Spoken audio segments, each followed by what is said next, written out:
Good morning, and thank you all for being here. This is a special call meeting of the Trussville School Board of Education. And we really appreciate everybody being here today.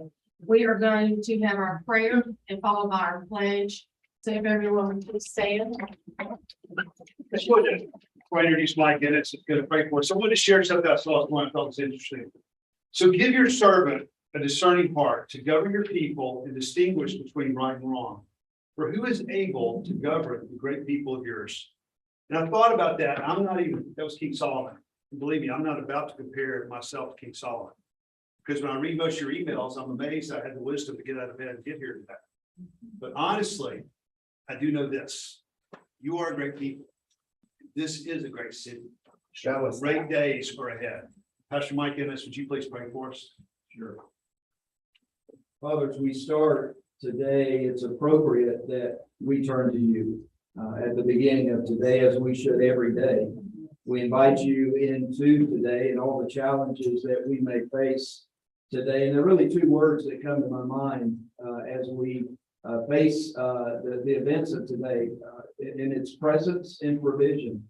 God, I'm reminded of what Moses did to Joshua in the Old Testament when he reminded Joshua that you never leave us and you never forsake us. And Lord, I pray for and speak your presence over every student today, over every teacher, over every classroom. God, that you would just be present as you promised you would be. And the second word is provision. Lord, James reminds us that when we lack wisdom, if we'll ask of you, you give generously. And that's what I pray over these proceedings. I pray this over this board, even as they have invited that already, that you would bring wisdom and clarity to each one of them. And Lord, that you would walk with us. Thank you that you're with us in every circumstance, in every situation, and in every uncertainty. Lord, we are grateful for your presence. And I speak that over these proceedings, over our schools, over our community, over our leadership. And I give you thanks for it in Christ's name. Amen. Attention. Pledge.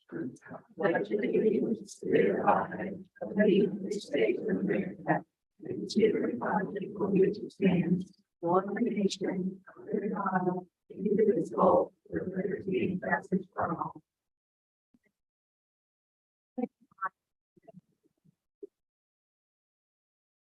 Andrew, if you call roll, please. Kathy Brown, Here. Ken DeShazo, Mark Sims, Here. Sherry Colbert, present, Steve Ward. Hey, and I would like to comment. Steve Ward is very, very best. This gentleman is celebrating his 50th wedding anniversary. He left out of the country before this started. That cruise in the Mediterranean was delayed by 2 years thanks to COVID. But I know Dr. Ward is truly thinking about us today and behind the decision. Again, I just want to thank everybody for being here. This is an important time for us. We take it very seriously, and we thank you for your participation. At this time, we are walking through this. Probably the first time we're walking through this, and we've got our board attorney here, Ryan Robichaud, to help lead us through this.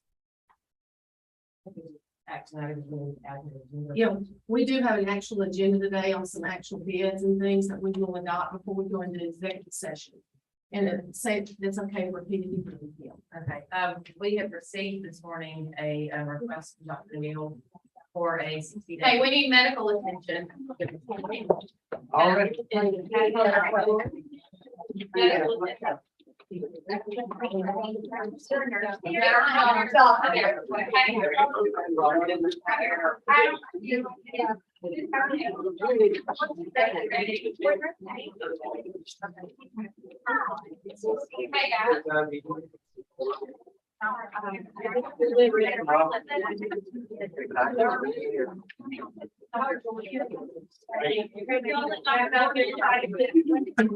Thank you. No, ma'am. Yeah, Sandra's. Hey,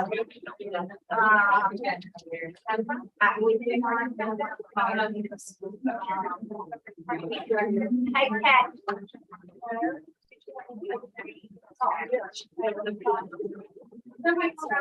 Anybody there? Maybe I'll try to get she doesn't really know. So already called them.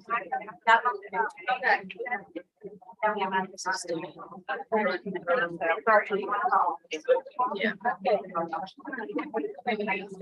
You're in the boardroom. Yes, ma'am. Okay. Thank you.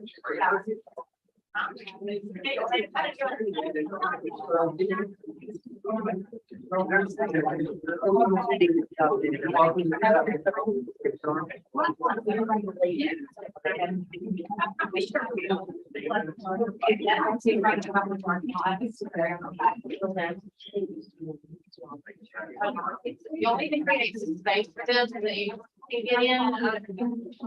I pay for everybody, but next one, I'll have this first with your speaker. We're gonna need space. Definitely take the doors are not locked. You know what? Everybody else is right, girls, I'm staying. Now, why don't we all, let's go outside into the light so that everybody's not watching this. And so the paramedics can easily get in when they get here. You come back.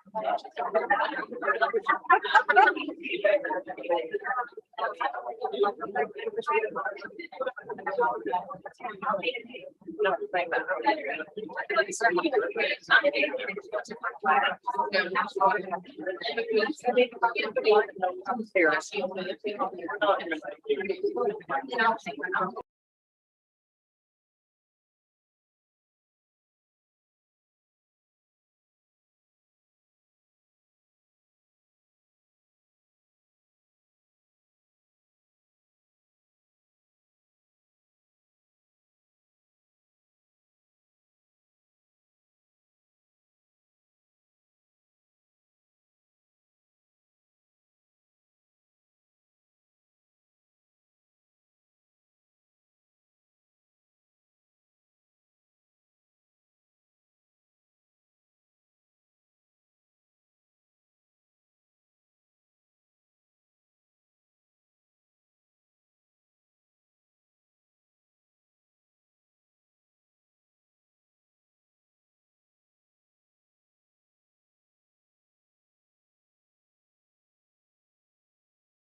Everybody back?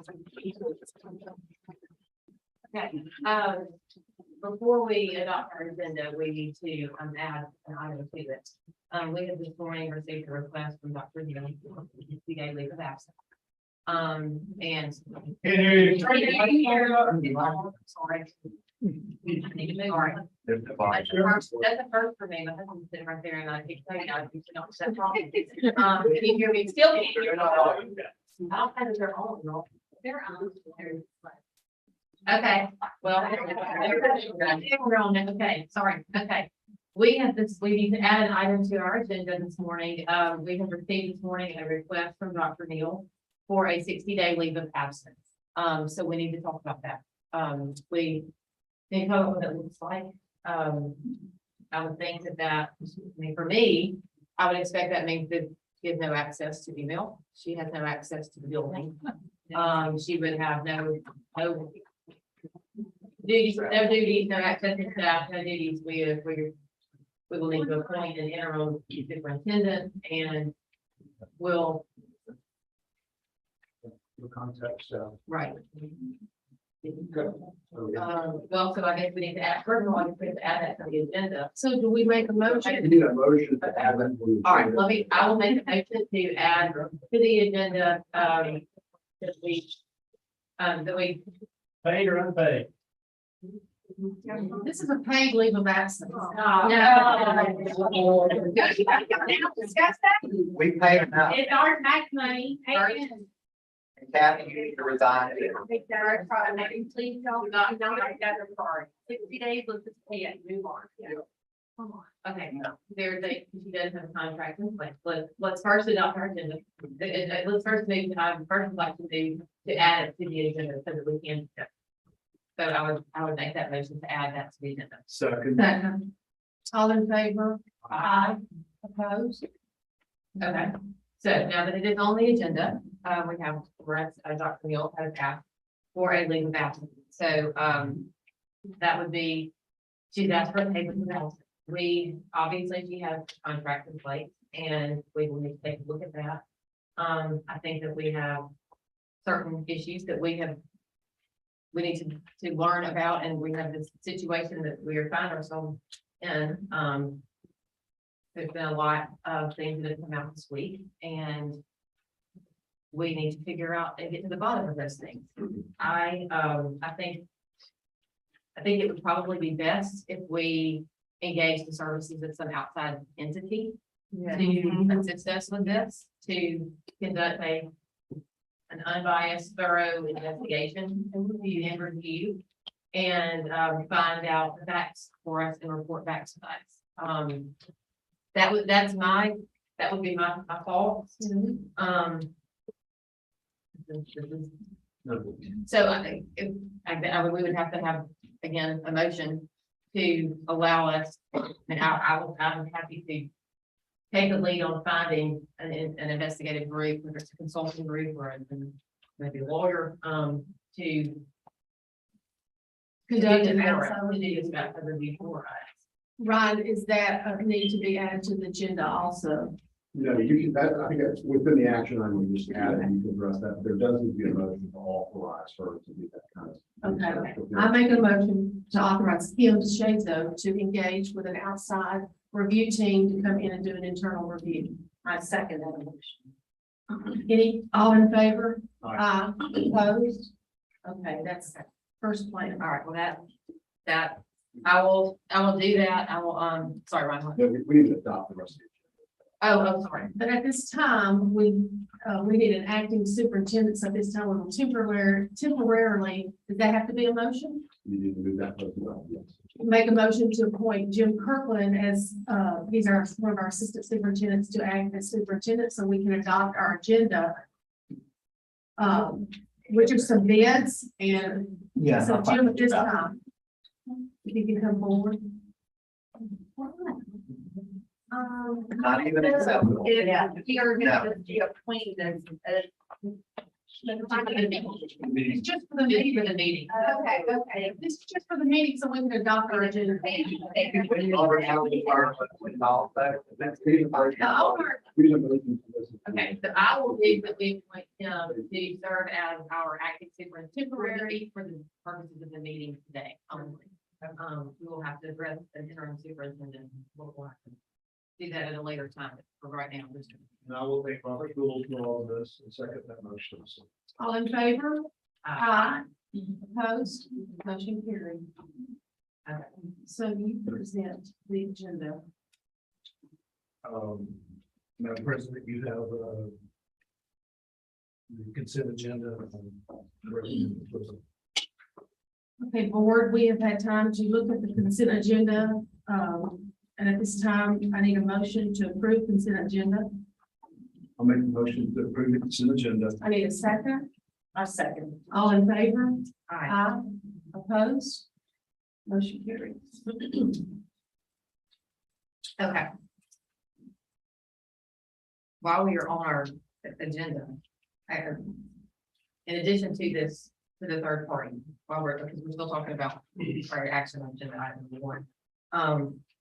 I think we also need to revisit our memorandum of understanding. That's something that we need to do. We need to work with the police, and we need to make sure that whatever training there is out there, that we get it.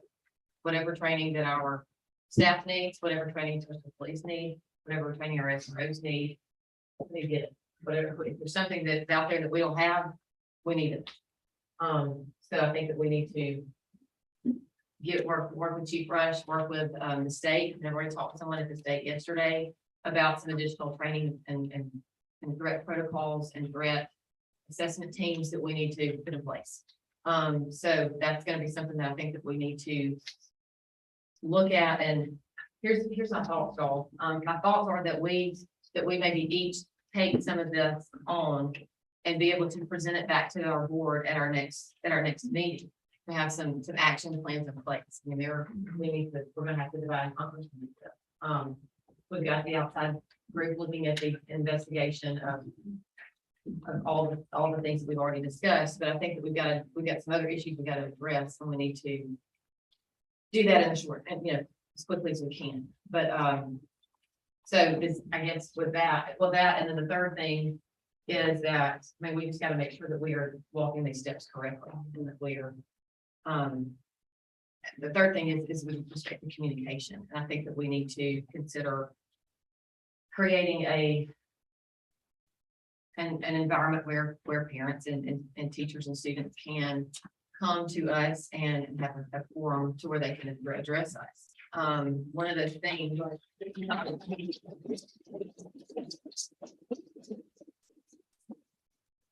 I'm a lawyer. I'm not a mark. I'm not, this is not my area of expertise. And so what I do is I try to, when I don't have an area of expertise, I collaborate with people in the do. So I think that we need to create some sort of panel or committee that includes, it has representation of every demographic. We've got teachers on it, that we've got administrators on it, we have parents on it. We maybe need to have some city leaders on it, to where they can work together and come up with a framework that will work. So that we have input from all sides. Again, that's not something we can do today, but I think that's something that we can work for and have an action item ready to present at our October 17th. We call it a retreat. We come here and spend half the day talking about items and so I think those are things that we need to add to our October 17th. But again, we're doing the best we can. But those are my ideas for what we can do leading up to our October 17th meeting. Sorry, I don't mean to No. to go be long-winded on that, but we all are gonna have, does anybody feel passionate about, I'll take the lead on doing the, meeting with the police chief and looking at the memorandum of understanding. We're all gonna do it, but I think we can Well, we're looking for a complete overhaul of our communication and, we will have plans in place, engage in with community members, parents and all that, and we will have a plan of action by our next meeting. We're working to get this in line and what it will look like and have things added to it and whatever works best and what works for you as parents and our students, our administrative team. That's our safety and the communication is our top two goals. Simple email's a good start. We have no confidence in these rounds. It's time to revise. Lucky guy. Okay, Jerry. Right, Kim, I think we may need to think about postponing it until the seventh to give us enough time. 2 weeks is not enough time. Maybe we need to extend it to another. Well, yeah, I see that, and I guess what I was thinking is that we need to have some. I think that in the next couple of weeks, I think that we need to, at least, what I would like to see is a start. You know, I think that we would not, and again, this is in my head, that within the next couple of weeks, I'm just giving an example, it doesn't have to be Mark, but Mark could meet with Chief Rush, could meet with Rick Stokes, the city attorney, and look at the memorandum of understanding, talk with some people at the state to see what tweaks we need to make. I'm not saying that we have to have a whole plan in place, but he can then have some real things to come back and report to us that he has done or has. Yeah. Get us back so that we can then, I guess, maybe just report back to us. So I to think let us Sherry's know. right. Nothing will be in completion by the 17th. There will be progress or things to report back on. We know this can be done in 17 days. I mean, it is be progress. But Okay. because I think that anything that is worth doing well. Absolutely. And I want to do, and I want to, and again, this, I don't want to call it an advisory committee, because I want it to be a communication team. Yeah, a communication team, a collaborative, resource like that is something that I don't even know what that looks like, but I want us to figure out what that looks like. And I want us to figure out, you know, does it need to be a 5-person committee, a 10-person committee? I don't know yet. But I do think that it's gotta be representative of everyone. We gotta have some parents on it. We've gotta have some teachers on it. We've gotta have some administrators on it. And how that communication is, and what they see that our community needs as a forum to be able to address these issues and to have free flowing communication going forward. Those are things that are going to take some time and take some effort, but I mean, the more brains that are in that are able to collaborate on that, the better. So that's It's a great start. So I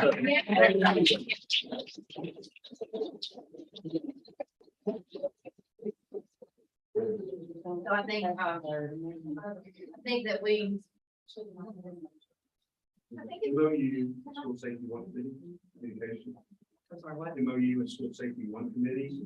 Or in school. No, I think the MOU will be one thing.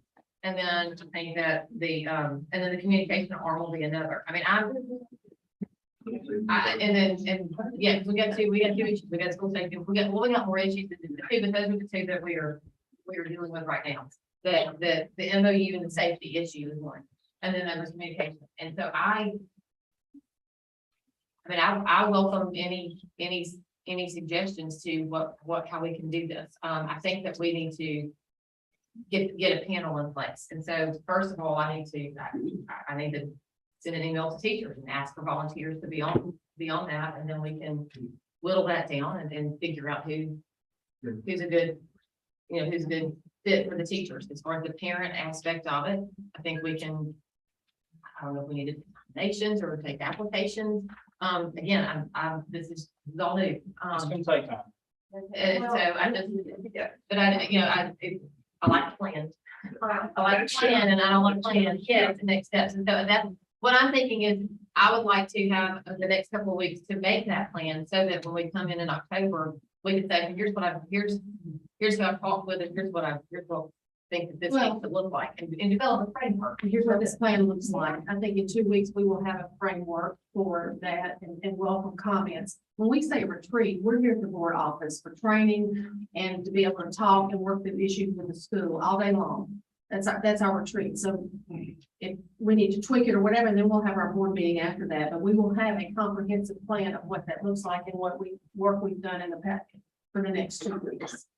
I've got a couple of recommendations for that plan. One, maybe a timeline that we could all expect to, hear. Exactly. Timeline established. And then two, maybe consulting with an outside, city that has established something that we are aiming to, get in place. And, that is working for them. I think that's exactly, thank you for your comment. That's exactly what I had the goal of, is that I needed to talk with other cities that have something like this in place. We actually got an email yesterday from a parent that had moved from out of state, that had, they had a parent advisory council. And so those are the kind of things that I want to explore in the next couple of weeks to figure out what's working in other places, because we don't have to reinvent the wheel. I mean, I think we can benefit from other people's experiences and draw from that, but I just need a little bit, I just need a couple of weeks to figure that out. And we will figure it out. I just gotta know what that looks like. And I think it would be helpful if you set up a special section on the TCS website for parents to go to see the progress. Use your bullet points. You can post the individual emails for each one of you. That way parents can have direct input. okay. Thank you. That would be part of the plan. These are the kinds of things that I know that we want to be respectful of all of your time today and all that. These are the ideas that I want. These are the ideas I want. I just need to figure out the best avenue for you all to communicate those ideas. Yeah, it's gonna take more than 2 weeks. It's gonna take, I mean, but as long, I think what you're suggesting is great. The process has to start, and again, it's kind of like with the city council, just be transparent. If you're not ready.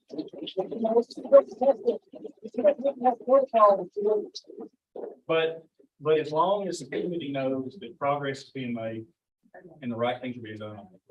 We'll support. We That's are speaking for here myself. today, we all have prepared, and some of what we prepared is literally what we're spinning around right now. We've got things to address, so when is that? I know that it's on the agenda down at the bottom, that public comments, but we were under the impression that was really what we were gonna get to do today, like we were able to do at city council a couple days ago. What's the timeline that we're taking? We sent out the announcement is, and then we sent out a thing because we didn't want anybody to be confused. We have not met. This is our first meeting because we cannot meet. Is there any way to put public comments now, and then we'll continue the dialogue after? Yeah, is there a protocol or legal reason that the executive session has to happen for an hour to an hour and a half? My teacher, my wife here, is a teacher in another school system. And her principal has empowered her to be here, but she can't wait for an hour. She has a stuff that's covering her class. She's got to go. And her statement actually addresses, respectfully, I think exactly what you guys talked about. Well, I think the point is, we citizens, we parents believe that the special sessions, whatever it's called, this meeting today was to hear our voices. And then, yes, the agenda that y'all have is absolutely important and needs to be covered. But, We did have it set up for public Okay. comment, Anyway, but no. She's got to go to work, is what she's saying. Well, I understood that. I understood that. But we put it out there. We would. Yeah, maybe you could move to that seat. All right, too speculative. well, wait, I was just gonna ask. That's a very good question. We do legally have an agenda adopted. We've got to follow that. As of now, that can public. Completely understand the concerns, but if you follow the agenda, I think that there's. Well, and I would say that in light of, the announcement this morning, I believe our executive session will be shorter. Thank you. So, we're waiting. But we did put a time. I think it's important that you understand this right here. And everything is being perceived as intentionally against the people. Don't say anything. I don't want to say, I don't want to be yelling out loud. That's not what we did.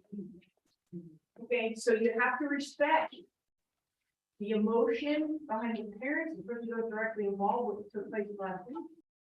Understand that it doesn't matter.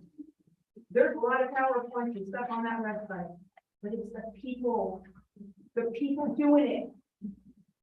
And to even give a slight indication that we need more from the police officers, that we need more from this group, is impossible for everyone in this room to believe. Because it's there in black and white and red, and everybody's pictures up there with it. It takes the heart of you people to execute what the school says the plan is. Don't just ignore it because you want everybody in the outside world to think we're wonderful, because everybody's got problems. But you people, you've accepted this and you become it. And that's what's happened here. And you can shake your head no, Kathy Brown. I'm telling you the truth, what people think. Okay, I'm telling you what people's hearts are saying to you. You have to do action with what's in place. Piling more stuff on a PowerPoint. We've all been through that. Yes. I specifically went through it as an employee here. And I'm about to share some other stuff when we do that again. But do you understand what people are saying right now? It is personal. Don't tell people not to be personal. It's personal. We believe in this city. We lived here. Our children have graduated. Some are still there. I know some of you personally. Execute it. Hold people accountable. Yeah. Children's lives.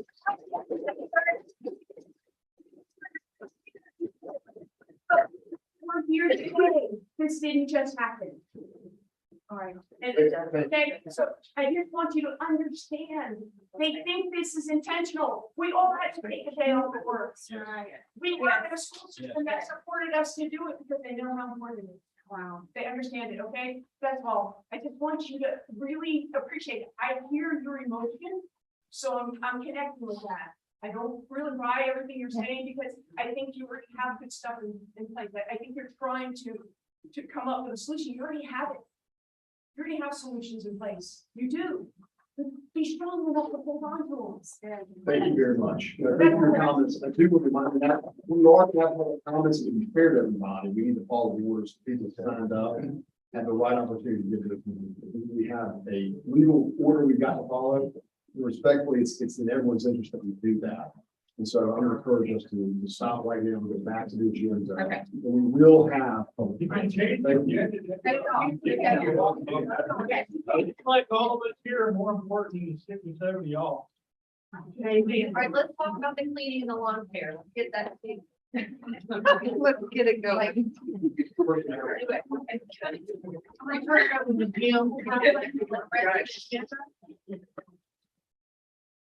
Madam President, we have the superintendent's recommendation on personnel matters regarding the employment of the. Sorry.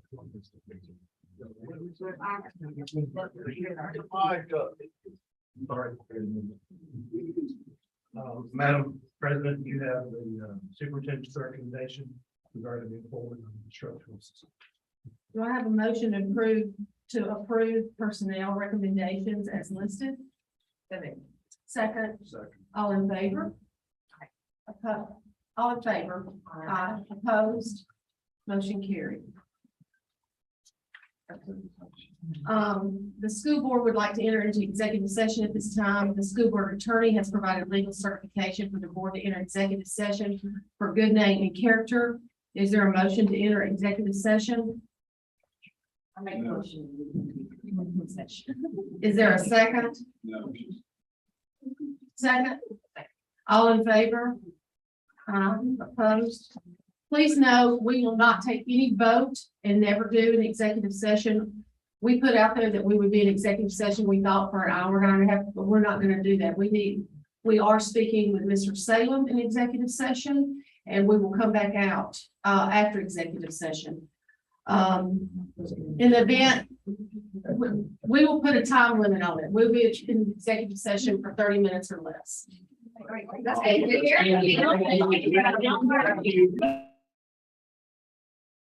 Right now.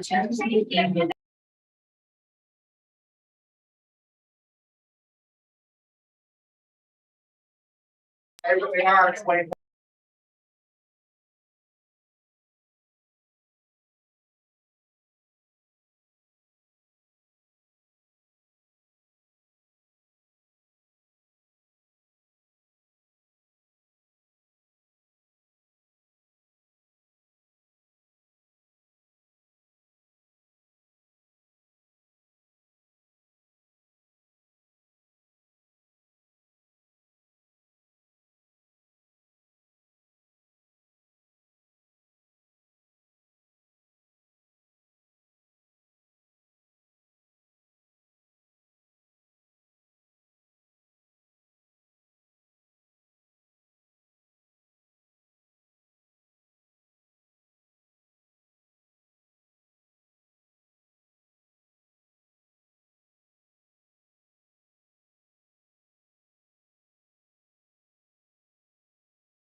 Thank you for everybody for staying, and we tried to run in and run out, and we did to. Tim Salem respectfully requested to address the board, and that's what we did. And so we kept it short, and thank you for staying, and thank you for everyone that took off work today. I'll turn it over to Ryan.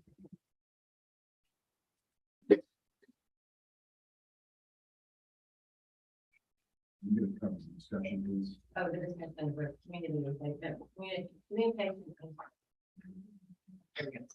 Communication and safety protocols, I guess, was next on our agenda. I've already addressed that to the start. Well, I think it's important for a recap, in case we are retaining an outside review team for an internal review.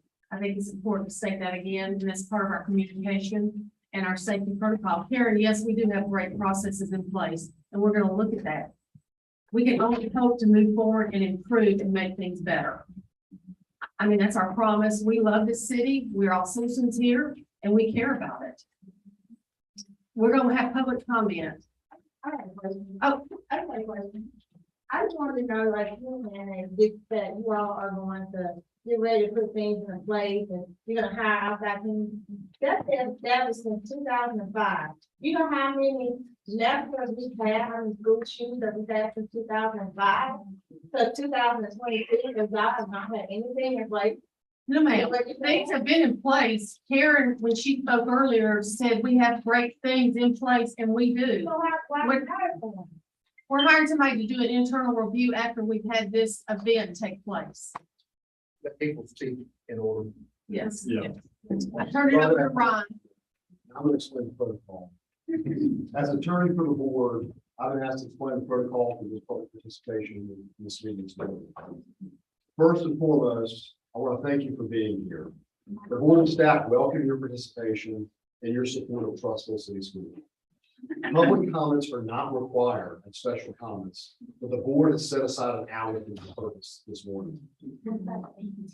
The purpose of the public comment session is to provide an opportunity for you who are here to express your thoughts and opinions and for the board to listen.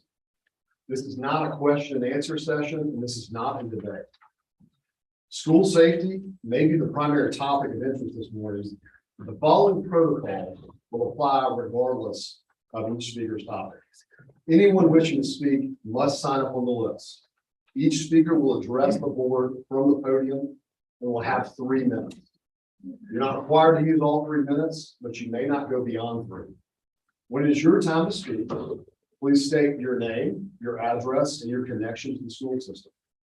If your name is called and you feel that your points have already been made by a prior speaker, feel free to state your agreement and pass. Please keep a sense of decorum and civility. At no time shall any remarks of any personal tax be allowed. If so, we'll terminate that person from speaking. And I'm going to step down here. Forgive me, I've got to do the timer. So if that seat can open up there. But I'm going to start the timer. The first 3 people on the list are Jesse Odell, Lara Morris, and Laura Maddox. Laura Maddox is going to speak in my first place, and I'm going to take hers because she's got to get to work.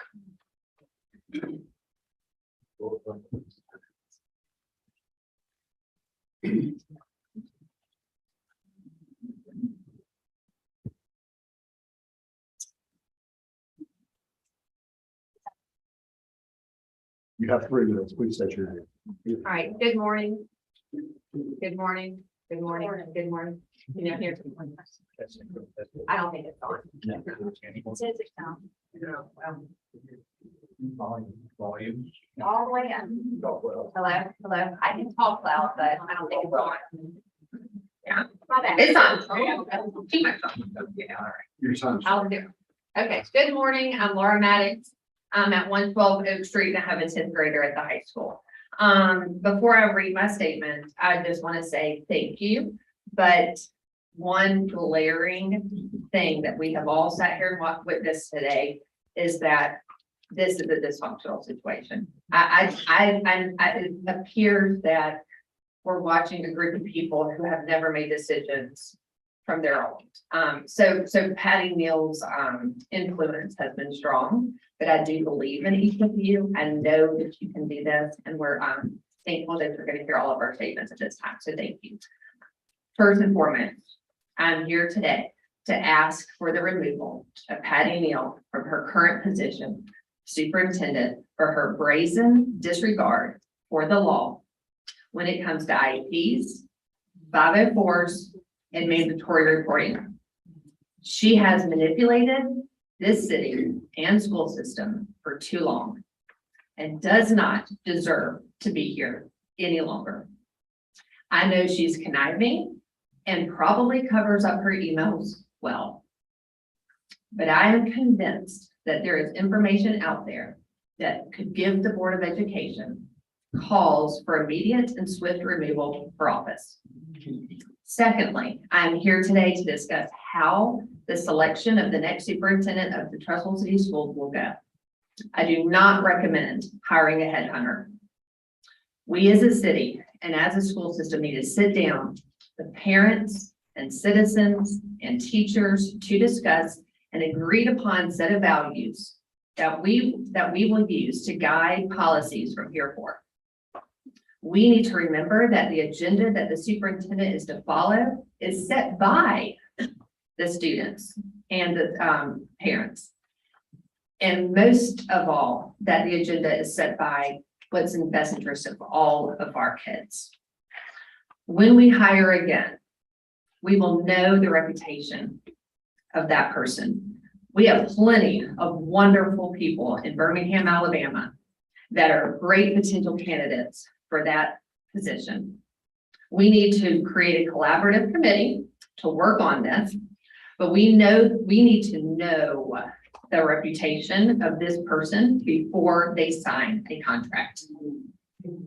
Thirdly, and something I know that the least about, but we need to rework lots of policies that help the Board of Education members communicate more clearly to the community of Trussville.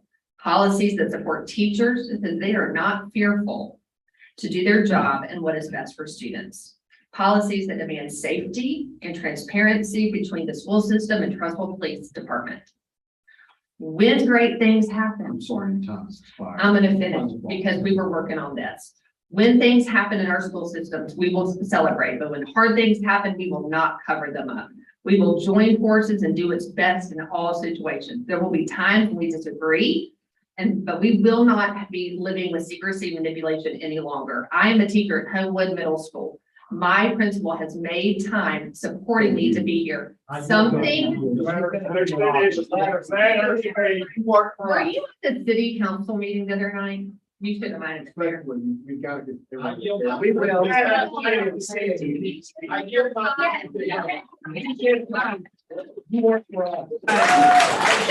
I'm gonna give you one extra minute. I am a teacher at Homewood Middle School, and I was encouraged by my principal to be in this meeting. He made personal arrangements to cover my classes. I know for a fact that few teachers, if any, have that type of support in Trussville City Schools, but you have the power to change that.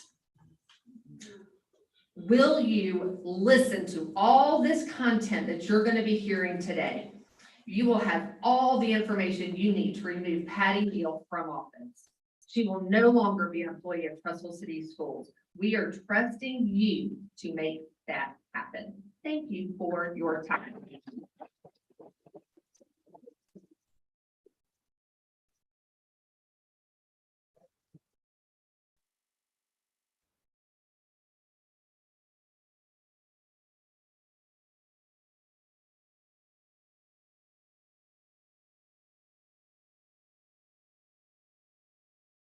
Thank you. The next speaker is Stephen. 3-minute time limit. Oh, board, do the right thing, just listen to the public.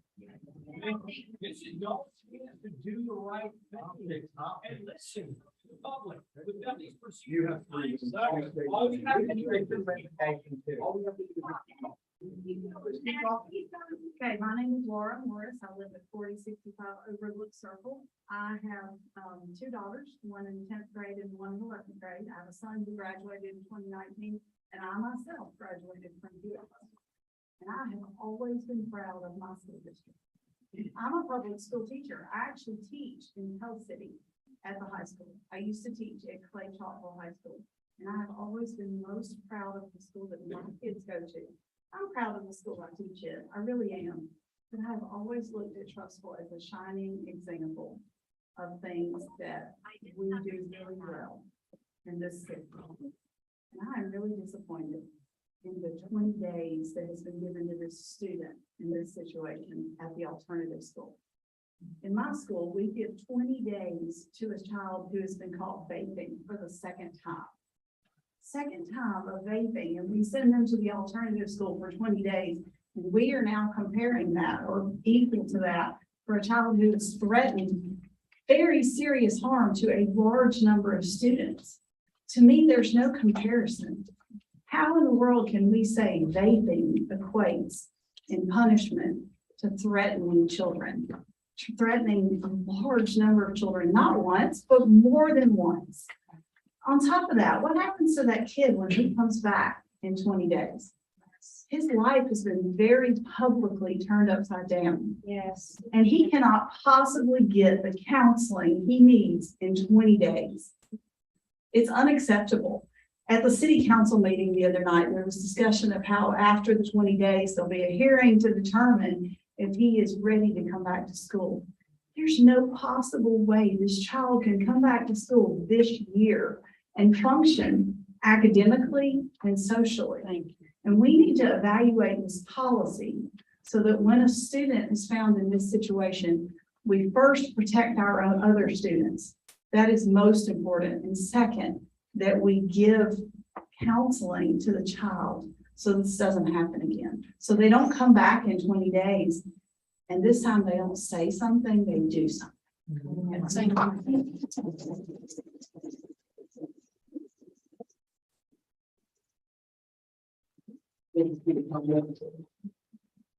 Please state your name. Jesse Odell, Thomas Hall Drive, Trussville, Alabama. I'm here for Dr. Neal's resignation. Ms. Brown, you've also supported and defended everything she's done, so we need you to step down also. Anybody else that wants to stay on the path that we've been on that doesn't believe that you work for the citizens, we need your resignations. Right now, we have little to no confidence in this board whatsoever. Today has operated very dysfunctional this morning. You changed the agenda and then went into executive session without 24-hour notice. You might want to touch up on sunshine law. You should know better if you're going to be the school's attorney. As far as what's happened at our school, it could have been avoided. Tim Salem was made the scapegoat. We know that. We know that the man has a mortgage to pay as well as kids to feed. So he needs his job. People who are in fear of keeping their jobs do what their boss tells them to do. Also, our emails here are public information. If we need to subpoena them, we can. We've done it before. I'm done. Thank you.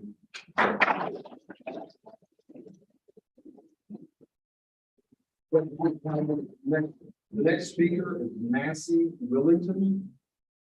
Willingham, pardon me. Please state your name, address, and connection. Massey Willingham, 7943 Winwood Road. I have 2 kids in the school and 1 that graduated.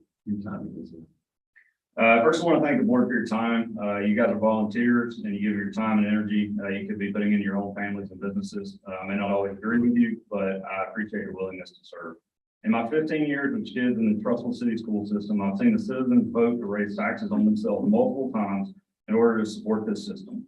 What we demand in return is accountability. Many of us are not here solely because of the most recent issue, but because of the culmination of years of a broken system. And this is just the dam finally breaking.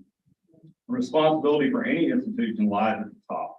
No system is perfect. Great leaders recognize that systems are broken, take responsibility, and take corrective action. Leaders that do not take corrective action either fail to recognize that there's a problem or fail to take responsibility for those problems. Either way, they failed and are no longer effective as a leader and need to be replaced.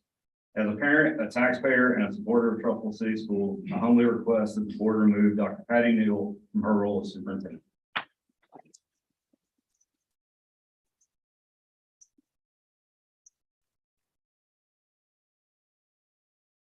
Thank you. Next speaker is James Thomas.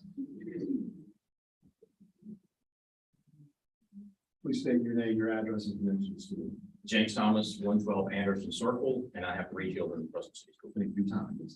Yeah, so I am here to talk about the latest incident that happened with the debt book and how lucky we are as citizens that nothing went wrong.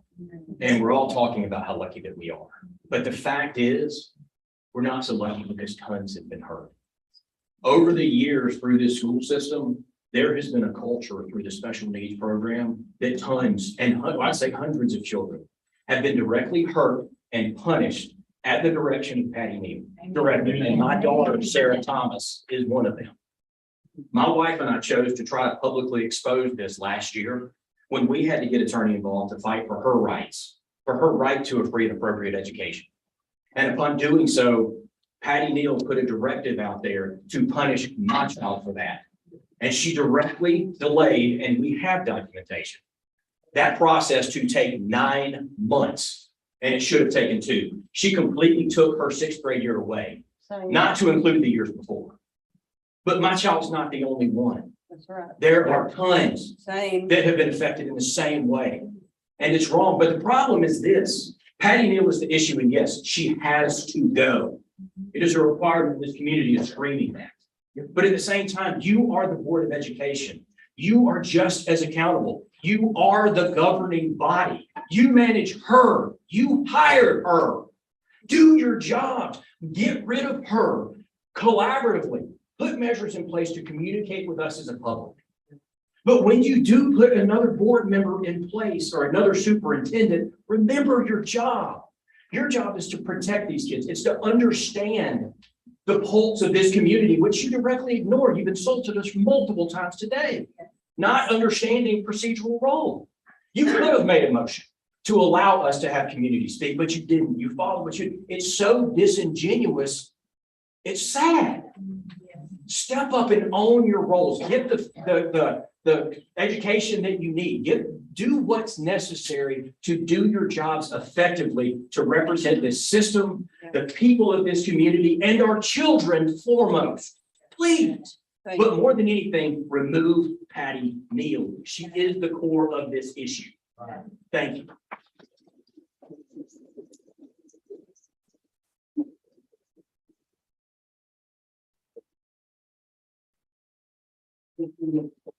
The next speaker is Nathan Pruitt. Please state your name and address and connection to the school. Nathan Pruitt, 5016 Andrew Lane. I have 2 sons in the school, one of which was on the list. Your talent. I actually also am a grad at Trussville High School. So I have emailed all of you on a number of occasions and received 1 response. I think the response was I think you're starting to lay out a reasonable plan as far as going forward. My biggest question at this point is, okay, the horses got out of the barn. We've done a great job getting them back in the barn, but why did they get out to begin with? And what I'm looking at from my perspective is that it's beyond the MOUs. It's also the student code of conduct. It's also the threat assessment protocols. It's your policies, your policy manuals that all need to be updated for accountability purposes. There's a lot of opinions in this room about who needs to go and what needs to happen. Okay. What I'm trying to say is we've got to put ourselves in a position where this can never happen again. And that's where these policies come into play. The accountability will rest within your governing documents. If those governing documents don't get updated, I will continue to come. I said it in the city council meeting, I'm just getting started. I expect action from you, every one of you. It said earlier to me, in a time of crisis, leadership leads or it hides. Which do you choose? Wow. I'm asking you to choose leadership. So please step up to the plate. Okay? That's my time. Thank you.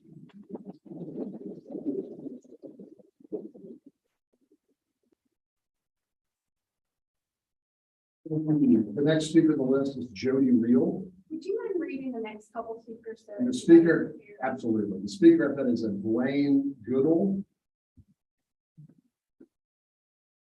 Are you ready?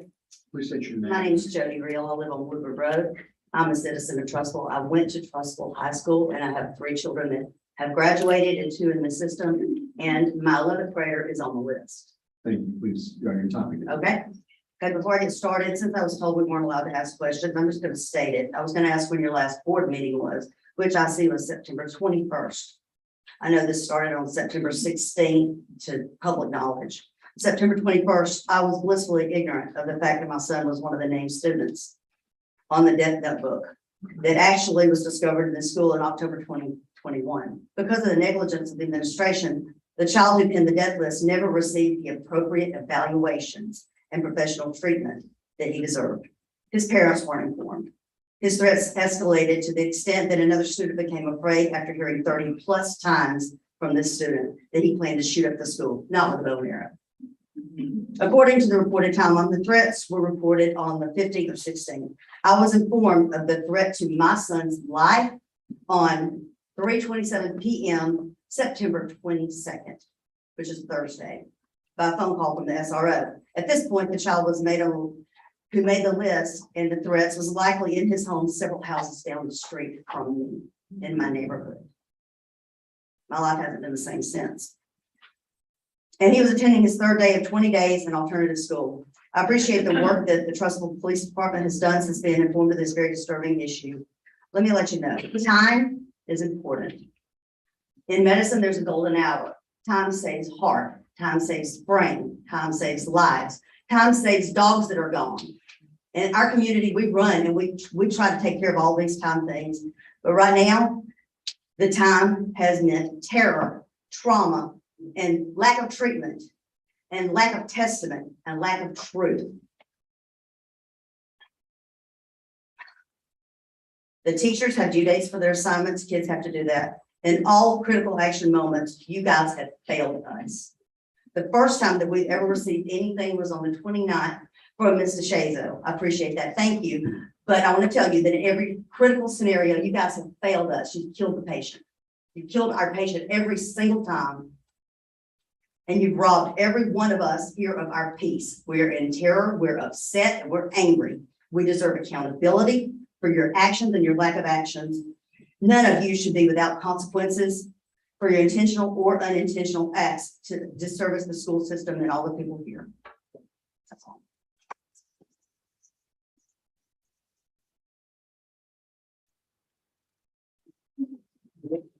Blaine Goodell, followed by Ethan Summers. It's Mindy Goodell, I don't know what word, but I was on the list originally. Please speak this. Please state your name, Madam. Mindy Goodell, 42 Waterford Place, and I have 2,000. Your time begins now. Trussville City School Board members, thank you for the opportunity to speak today.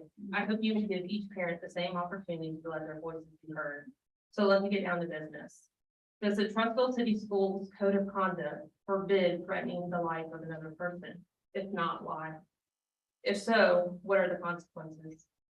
Anything short of permanent removal from Trussville City Schools is unacceptable. This is a severe penalty, so the burden of proof should be high. But if recent history hasn't taught us anything, it's that those who carry out school shootings and massacres don't hide their intentions, and their threats should be taken seriously.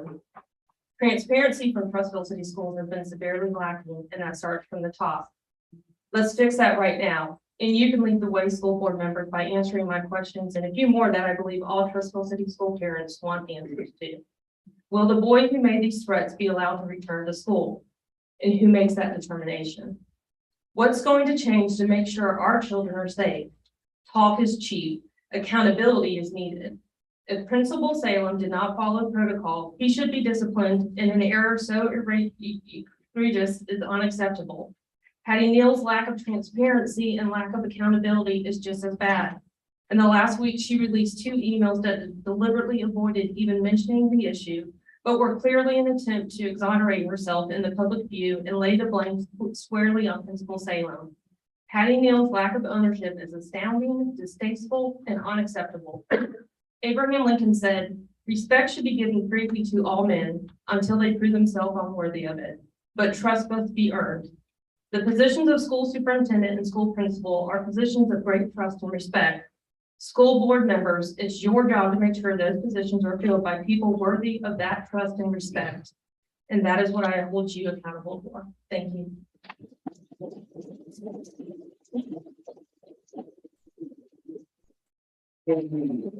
Speaking with Ethan Summers, followed by Preston Pendergraft.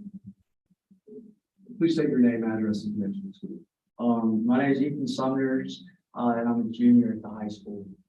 Your time begins now.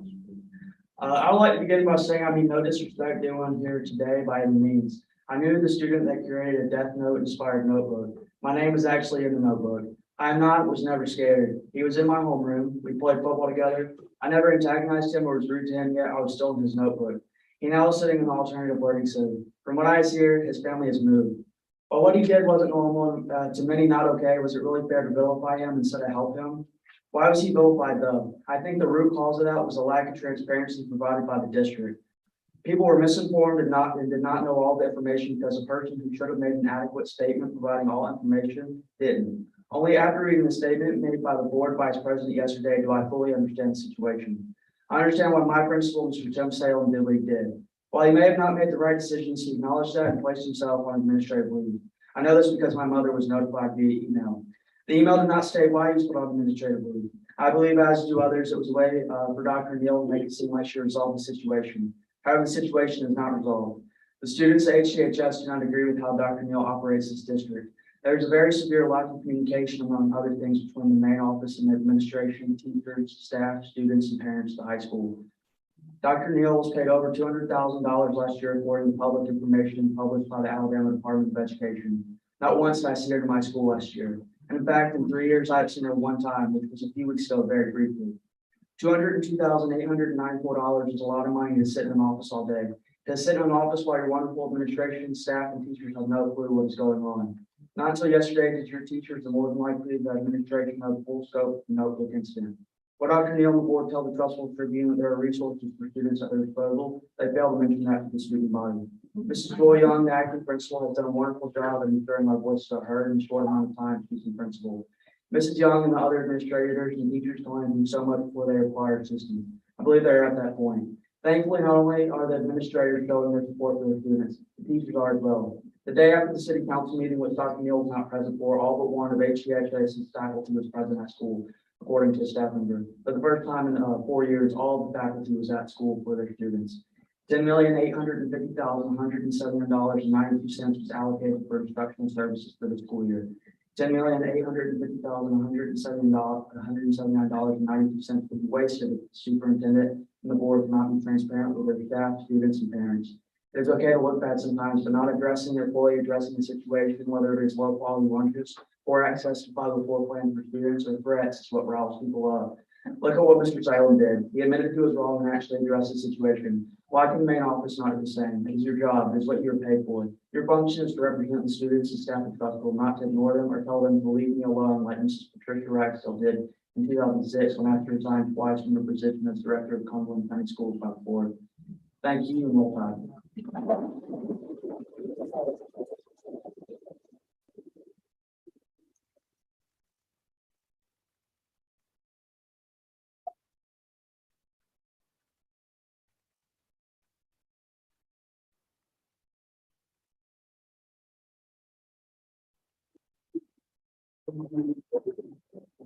The next speaker is Preston Pendergraft, followed by Ian Maddox.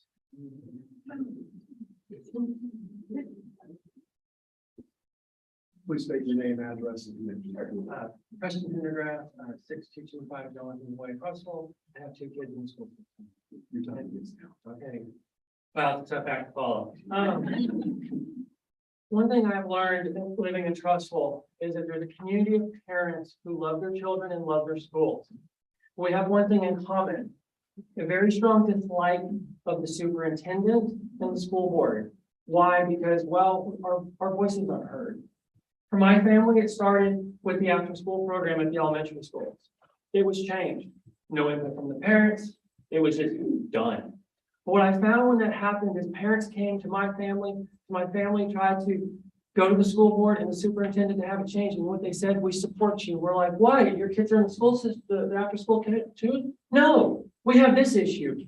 The lacrosse team, it was about the wrestling, it was about schools and clubs. There's a community of parents who care. You see this crowd out here, it's not just about a death notebook. It's about years and years of not being heard. So today I learned about a parent and an IEP issue. Wow, I mean, it's always something. You all, Miss Kim, you said that you want to do change. Look at the crowd behind you, listen to us, take us seriously. But as parents, we feel like we're fighting Goliath here. But you're up there to serve us. Please serve. Thank you.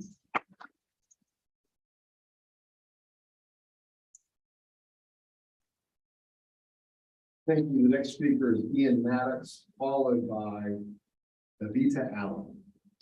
Ian Maddox, 112 Oak Street. I will forewarn you, I will exceed the 3 minutes, but there's a reason for that. I'm actually been entrusted to represent 7 Trussville City Schools teachers, so I have statements to read from them directly.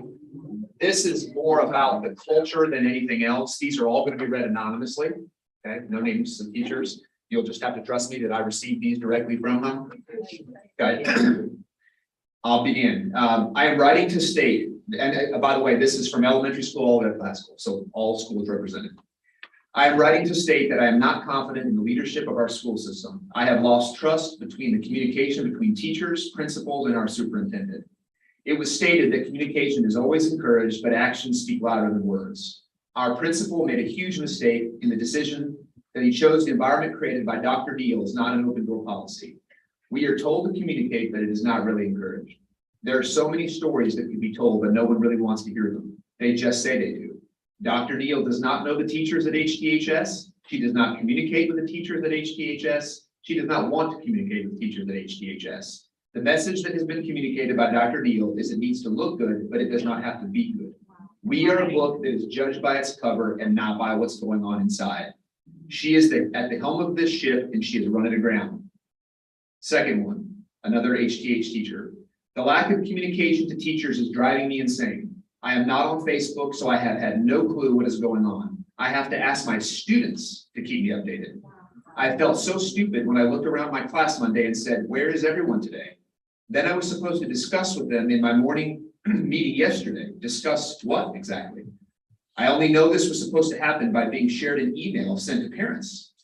If you are a teacher not on Facebook or Trussville Tribune, you only know the following 2 things. Mr. Salem is on leave.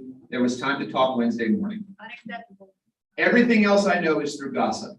So when students tried to talk about it yesterday, I shut down the gossip because I have no clue what I'm supposed to be doing or what is going on. I am so tired of finding out crucial information through student gossip because teachers are not communicated to like adults. I'm just going to read some bullets from this one because it's a little bit longer. Faculty and staff, this is over a longer timeline, not just this incident. Faculty and staff are always the last to know. I and many other faculty members heard of the threatening incident 11 days after it had occurred, either on evening news or through local news, social media, and student and parent conversations. I understand that confidentiality and investigations need to take precedence, but when it comes to faculty, staff, and student safety, we should be notified that a situation has been brought to their attention and that we should be on alert with watchful eyes and ears. Next bullet, faculty and staff have yet to receive, this was as of last night, yet to receive direct communication from our superintendent about the recent threat. The in-the-loop notification was addressed to the parents and received by parents and faculty at the same time. There was no prior and still has been zero communication with the faculty and staff as to the facts, why things were handled in the manner they were, and how we should handle questions from students and parents. We are on the front lines. It is unacceptable. We are on the front lines with a great responsibility in the school setting, and it is difficult to obtain trust from our students and parents when we are in the dark about what is going on around us. We were told that administration would be available for questions and concerns on Wednesday morning for 30 minutes if we would like to stop by. I do appreciate the gesture. However, when questions were asked, we were told they could not speak to that. If we were told we could ask questions, there should have been someone there with some answers. There is rarely opportunity for us to come together as a faculty to have open forum for discussion with the administration. I called a faculty meeting to address the current situation, and atmosphere at HTSS would have been beneficial. Instead, we as faculty continue to grasp for answers amongst ourselves. The special board meeting to be held at 8 a.m. on Friday is a prime example. Next letter. I feel like as a school system, we look great on paper, but in reality, involvement and communication are not adequate. I have been here since the school system formed, and since Patty Neal has taken over, I can count on one hand how many times she has been to my school. I have never seen her in my classroom. When she makes statements about what fabulous teaching and learning are taking place, I often wonder how she even knows. She is not present or actively involved as far as I can see. When I see Dr. Neal in public, she does not even acknowledge that I'm an employee in Trussville City Schools. I got two more. I would like to see our principal be able to communicate information that's going on in and around the school to the teachers. It would be nice to know what is fact and what is rumor so we can address it correctly with our students. If we don't know what's going on, we can't help our students process the information or help stop the rumors. When teachers don't feel connected, it causes animosity. It's embarrassing to read information on Facebook about our school and know nothing about it. We should be a family and not keep secrets. We should all be here to support each other through the good times and the bad. And then the last one. When you are constantly having to refer to those above you for any decision to be made, it becomes difficult to trust your own judgment. Things as simple as t-shirt designs have to go through the board for approval. Why would any other decision be made at the school level? When a principal is not allowed to do what is best for his school and constantly has to seek approval from the board and superintendent, how is he to lead a staff in the best way possible? Did things happen that should not have? Yes, and I'm sure he truly does wish he could change it. Mr. Salem daily shows great care and concern for his students. He knows there are plenty of issues the school has a whole need to deal with, many of which are completely ignored by authority figures outside of the school that need attention and correction. TCS does not want any negative publicity, so it does not get addressed. For some reason, we want to be like Mountain Brook. And if you look at rehabilitation facilities, we are. We do not address things like drug, alcohol use, and sex when it is obvious to everyone that spends 5 minutes observing our community. These are things that we should be talking about. Students know we do not address issues that they face daily and do not try to prevent them. If we really wanted the best for our students, these things would not continue to be ignored. Without permission from the board and superintendent, we are not able to put programs in place to try and prevent more tragedies without students. Everything that happens good for TCS, Dr. Neal takes center stage. When things are negative or just ugly, she is nowhere to be seen. It is time to stop repeating this way of thinking and leading. It is time for a fresh set of eyes that can observe the system and begin to rebuild. I don't think I need to add anything to that. Thank you.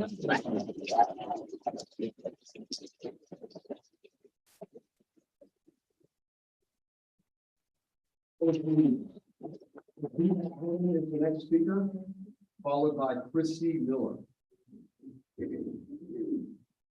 Please state your name and address. Davida Allen, 317 Woodward Road. I have 3 kids in the school system. And after all that talk, I'm sorry if this is gonna sound like street parent talk, but okay. Thank you. So there are all these professional plans in place that I'm so thankful for. But like as a mom, I just want, like, if I guess I'm going to speak for the parent of the child who owned the notebook. I don't know why it was so hard for a teacher, the counselor, or the principal. I don't know if they were told not to tell the parent, but as a parent, I would want to know. I don't care if it was seen as, I don't care if it was seen as fantasy. To me, that's dark and disturbing. I don't care if the other kids were in on having their names in that notebook.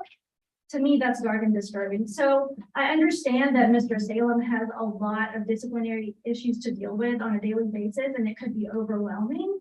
But let's have him delegate to teachers, to other staff, to send us a note. If my kid, I give you permission, you know, I give teachers, administration permission. If my kid is acting out in school, doing something weird and disturbing, tell me. Write me a little paper note, email me. I mean, how hard is that? I just don't understand how hard it was unless somebody on top is telling them not to say something.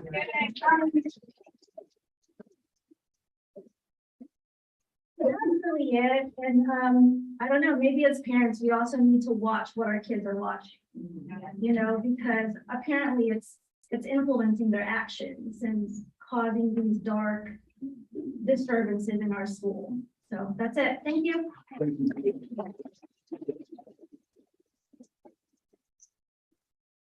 Yeah, Kristen Miller, followed by Ellen Thomas.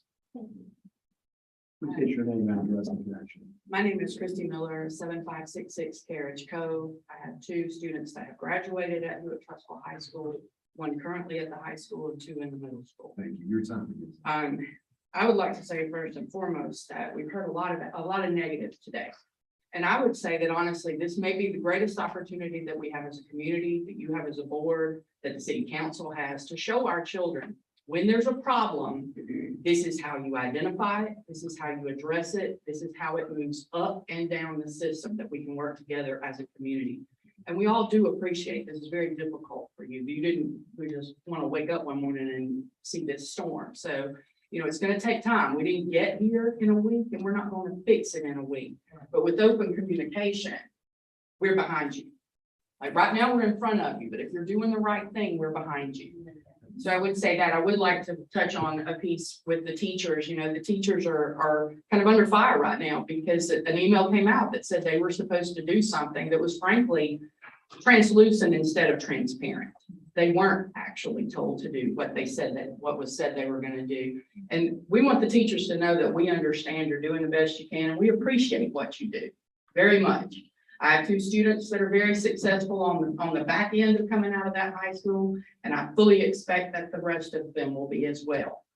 I would like to touch on something that my student has brought to me, and bullying is a big topic. That's a buzzword right now. And that's something that we address at the school level, but I would like to ask that as a part of what we explore, when someone builds a building, they build it to stand regardless of the storm. They don't ask the storm to stand down. So as a part of what we're doing as a school system, is there some way that we can consider a program to build stronger students, build more resilient students, that their sense of self-worth and how they function comes internally instead of from those around them? Because if you reduce bullying and you build stronger students, there's no way they can lose. And in the end, I would like to say that we're a very successful school system. We are accredited. We have some very successful students that have gone on to do great things. But I think as far as Patty Neal is concerned, the greatest success of her administration has been to unite a community. That is one of the very few things that everybody in the community agrees on. Because, and just look at the numbers. In April, we had an ad valorem tax. There were roughly 2,000 people that voted. There were 2,000 people that watched or attended the meeting for the city council the other night. Those numbers are equal. And what that tells you is that this community believes in the school and they're willing to give their time and give their effort to support anyone that supports the kids. And if you are those people, then we'll support you. Thank you.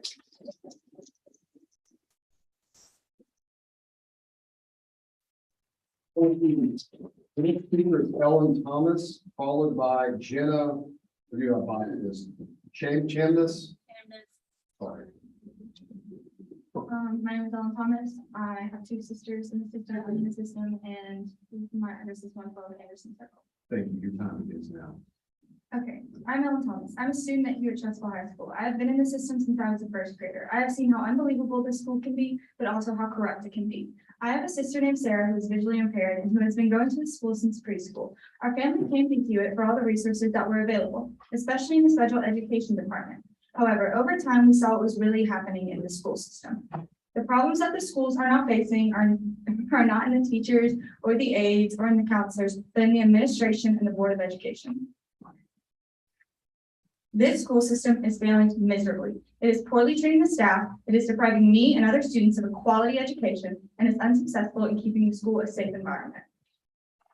This school system is treating staff like they're disposable and abusing their power. When asking some of the teachers if they were going to attend the meeting, some of the responses I received were as follows. No, I'm not tenure, I can't lose my job. Or no, I would get in trouble. Or I feel like I cannot attend because we are easily disposable. These teachers should not feel this way. This school hosts a toxic environment for teachers because of Patty Neal and the Board of Education threatening jobs and abusing their power.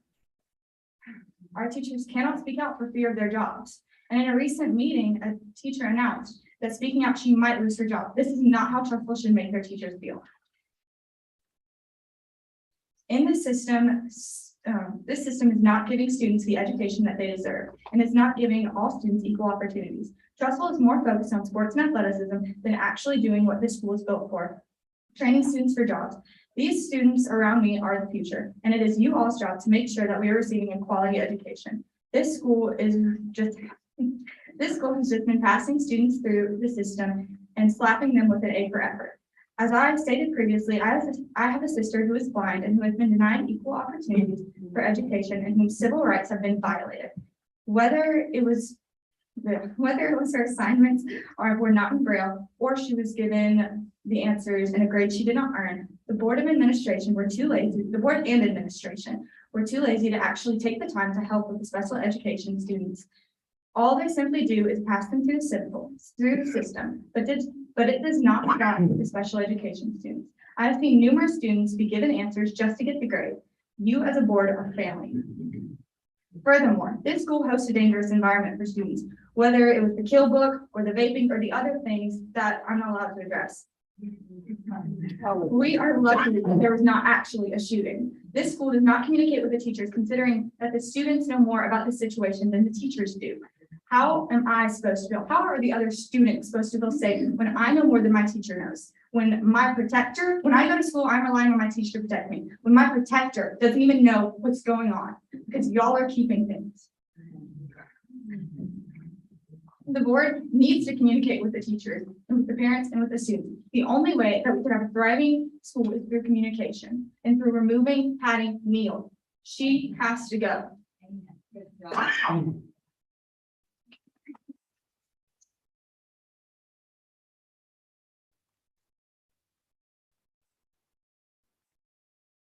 Thank you. Next speaker is Jenna Chambers, followed by John Hires. Please state your name. Okay, my name is Jenna Chamness. My address is 7205 River Tunnel Road. I am a mom of 5. I had one that graduated last year, one that should be a senior this year at Trussville, and then 3 younger ones in middle school. I spoke at the city council meeting. My daughter was not present with me at the time in city council meeting. She is here today with me. We've got such major issues in our school system. When I adopted my 2 oldest children in January of this year. When I moved them to this school system, I was so proud to say, this is where I'm putting you. I'm giving you all these opportunities in this school. Like the resources that are going to be available. I was so abundantly proud. And the first year that these 2 are in school, my oldest gets forgotten his senior year. Okay, type 1 diabetic, sent homebound, never gets sent a teacher from the school system, never. Email after email, my kid never got a teacher. We tried to send him to school with the diabetic alert dog, so he could be there with his peers. We get told, you can't do that, you can't just send him back. We get a phone call the day before graduation saying, we have your son's stuff, we're so proud of him, congratulations, if he wants to walk tomorrow, we can't. Did my son walk at graduation? No, because he's embarrassed that he graduated and his diploma says Trussville High School. My daughter that's supposed to be a senior there this year, in December of last year, was assaulted by a football player at the school. She called me hysterical, hiding in the school bathroom. I showed up at the high school immediately, met with Mr. Tim Salem and my daughter. When he sat there and told us he's known this child since this boy since he was little, and he's just a touchy-feely kid. Was it really that big a deal? Okay, yes, because my daughter was violated. I was told the administration will be handling it. I will contact his parents. Because I spoke at the city council meeting, I found out later, after speaking with this child's parents yesterday, they were never told. This family was never told that their son violated my daughter, ever. Okay, we gave the principal 3 days. 3 days to do something. My husband and I showed up at that school every day for 3 days. You know what ended up happening? I took my now 17-year-old daughter to Trussville Police Department, and she sat in front of a male police officer that was as kind as he possibly could be and explained how she felt and what happened. He said, I will handle it. I will talk to the SRO. I will find out what is going on. I took her to her pediatrician, to which she sat and explained everything that had happened, and her doctor looked at me and said, Mom, if they can't keep her safe, she can't be there. You need to pull her. So you know what happened? I had to pull my kid from the school system and homeschool her now because action was not taken. Okay, not every parent can do that. Not every parent can pull their kid and homeschool them because the school doesn't want to do what they need to do. You shouldn't have to. Now, did Tim Salem, was he told he couldn't do something and he couldn't tell? I don't know. I would almost feel better if he told me, Miss Chamness, I'm sorry. I wanted to do something and I couldn't because I've worked with him in the past. I had foreign exchange students come through and spend time at our school system that I was proud of.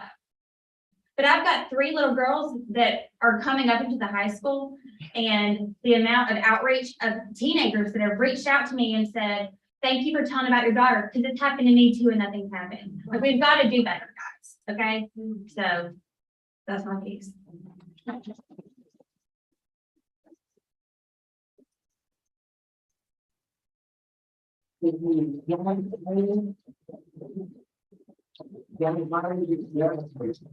Followed by Tanya Gagliano. John Ayers, Scott Forest Drive. I have a daughter in the school system, and I served at schools in different capacities. I've been a PTO president at Magnolia Elementary School. And so again, as sentiments have been shared, thank you so much for hearing us. And there's a lot of things that you guys have heard today. A lot of different information that you're taking in. Some of it you're probably hearing for the first time. And that's partially our fault as parents, that we haven't pushed the issues that we needed to in times when we needed to push those issues. But as the statement goes, everything rises and falls on leadership. And over these last few weeks, we have seen the leadership in our school system fail us. And honestly, we're not confident in the leaders who are leading us. And a vote of no confidence is a hard thing to talk about. And so sometimes it's hard to separate sometimes the board from Patty Neal as well, right? Because she's the face, she's the one that everyone sees, the one that gets the accolades and the glory when things go well, as has been mentioned. And so we just want to convey our concern as citizens of this community as we listen to the things that come from our leaders, as the emails come out to us yesterday, and those things did not instill confidence in me as a parent, and I'm sure probably many others here felt the same way. It felt like I know when I get attacked, a lot of times I'm prone to deflect and to guard myself in those ways. But as leaders, we have to stand up and admit the things that we have failed in, areas that we haven't made the right call, we haven't done the right things. And so just I would encourage you guys to really review some leadership training. John Maxwell is a great author in regard to leadership, and everything rises and falls on leadership. And so we are expecting more from you. Thank you. Thank you.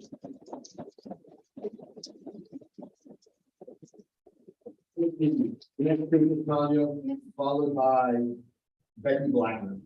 Ms. Gagliano had to leave and asked me to read her statement on her behalf in her time slot. Her address is 7428 Happy Hollow Road. Hi, my name is Tanya Gagliano. I am one of 4 generations of our family to attend Hewitt Trussville. I've graduated 7 children through this school system. I currently have a junior in high school and 3 of my grandchildren in HTMS in Cahaba. This whole situation is a failure. The young man who wrote the notebook has been failed. No consequences, no counseling, no help. This child received what? I'm all about second chances, but the punishment has to fit the crime. I do worry for him, but there's no way that I will allow my daughter's life to be handled with. She doesn't deserve this stress as she is still a child. I don't know how someone could think that he can just return to the classroom. We, the community, have been failed by so many. The rules are there for a reason, and you have to do your job to protect our kids. Let's take a quick second look over the rules you expect our students and teachers to follow. Be ready, be respectful, be responsible. Are you, as the leaders, following them? Thank you for your time.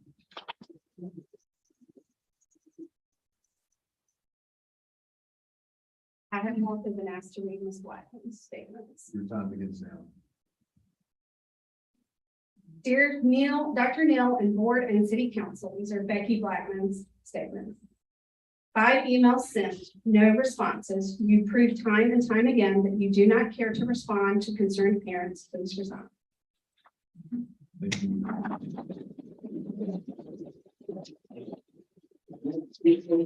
Henry Burge, followed by Mark Greer. That's me too. Ms. Burge said, good morning. While I was unable to attend yesterday's press conference or city council meeting, I wanted to share my thoughts. We have lived in Trussville for over 16 years. We have 2 sons who have attended Trussville School since kindergarten. One has graduated from HTHF, the other is currently a junior. I hope that you all will agree that the information regarding the threat at the high school has been poorly managed, to say the least. In my understanding, the information, 3 people at the high school were aware of the problem and did not report. TCS employees are mandated reporters and therefore break the law by not reporting it. I believe there should be consequences for their failure to report in violation of the law. However, my bigger concern is the environment in which these individuals work and the leadership provided to them that led them to the decisions they made not to report. What messages, both spoken and unspoken, are being sent by school board members that lead to 3 individuals making the decision not to involve the board of the police? This is a leadership problem. I would like to see the city council order an independent investigation of the school board. I would like to ask that Dr. Neal be placed on leave while the investigation is being conducted. The most heartbreaking part of this situation is the students of HTHS. Our son texted us Monday, 9/26, asking to check out because he was nervous about being at school. Many students are having anxiety issues as a result of this mishandled situation, and parents are struggling to help them because we have had little to no communication from the school. It is difficult to reassure your children when, as a parent, you don't have assurance yourself. Lastly, I'm concerned for the health and safety of the particular child involved, who has and continues to face some challenges. Back to my original point of leadership and environment. What is going on at the high school that brought this child to this point? What issues need to be addressed within the school to help all our children feel safe? I hope that all aspects of this situation are investigated. Our children are sending a very clear and loud statement. They need us to stand up and support them. Thank you for your time, Julie Burge.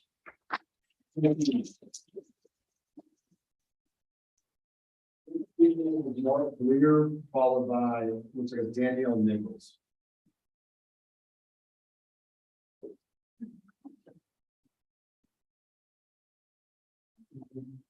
My name is Mark Greer. I live at 6336 Trussville Circle. I have a daughter who's a senior this year.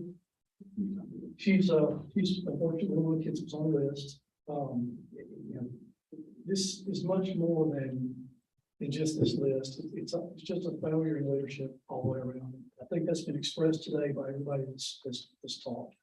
I can appreciate the time that the parents and students are taking today to be here, because I know everybody, most people have to take off work to come and be able to voice their opinion on this. We've had several issues with the school other than just this issue that's came up now. We had a bullying incident last year. We reported it. It was handled not very well, in my opinion. It's kind of swept under the rug. I understand that there are issues where you're not allowed to disclose information for safety purposes or to keep, the other children safe, whatever your practices are. But we kind of feel like it was discounted. We reported some things, but once we got the phone call from the SRO telling us about the incident, I immediately emailed Corey Hall and Tim Salem and Ms. Neal. Now I got a response from Ms. Neal that was basically a boilerplate response that had nothing personalized in it. It was pretty much just, talking at me instead of talking to me it just felt very rehearsed. And that was early on. And since then, there have been a lot of things that have come to light. I'm still not sure what the real facts are. We hear that 3 people knew about this notebook. We hear that she didn't know about it, that she just found out about it. I'm not sure what the real truth is. As a parent, obviously I'm concerned about all the children's learning at the school. I'm concerned about the disruption that's happening. We've got problems that seem to be systemic from way up that need to be corrected.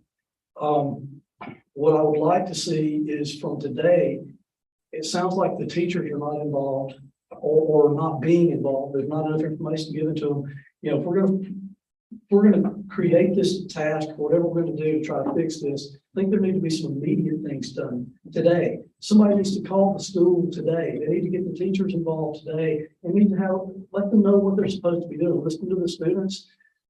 The teachers sound like they've been kept in the dark as much as anybody has. So we need that to happen. And we need you guys to do your job and fix it. Thank you.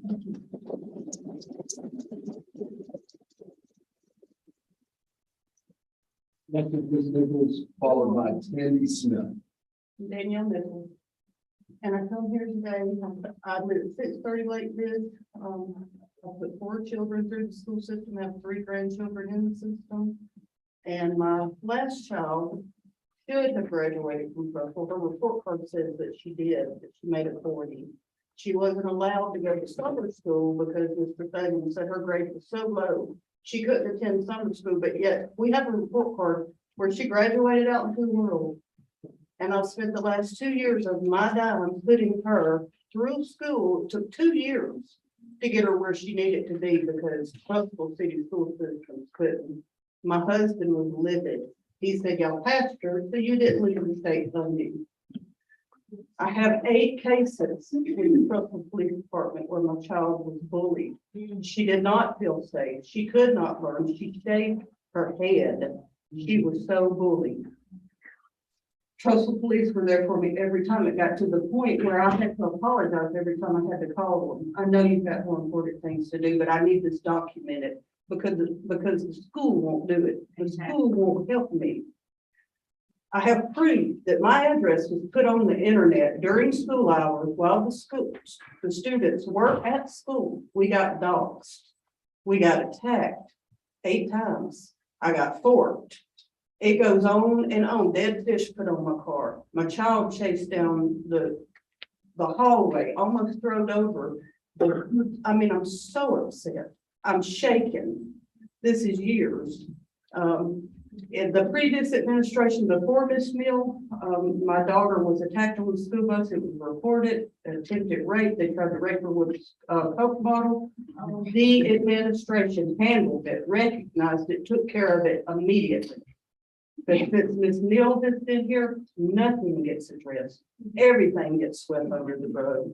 The one time my child fought back and pepper sprayed the student, she got suspended. She took her punishment. I've had to move her out of state to keep her safe. I live in Carrington, a gated community, and they were still able to get to her. My house has been egged, it's been rolled, I've had mortars shot at it. I've had forks stuck in my yard where when we walk out, we step on them. It goes on, and it's all documented, and it's not gonna go away. She needs to resign, effective immediately, no paid leave. You know, I went to Michigan.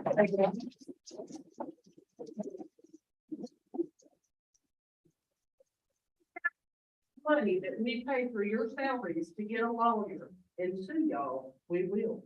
We've got the proof. And we're done. It's over. Jacob.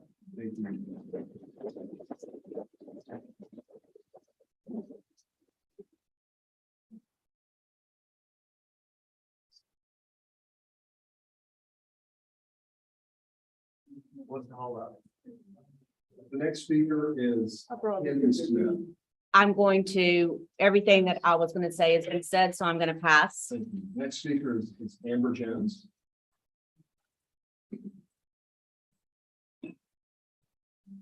My name is Amber Jones, Still Oaks Drive. I'm a graduate of at Trussville High School, and I have 2 students currently in the system.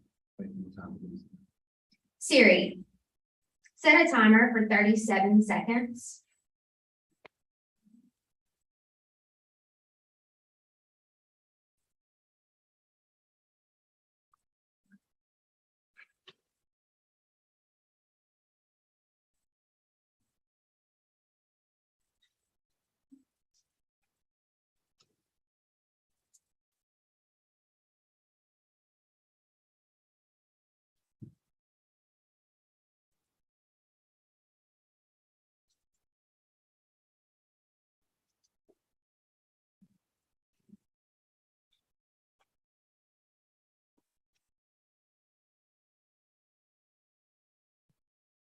That represents the 37, 38 students, really including the child represented in the most recent security issue.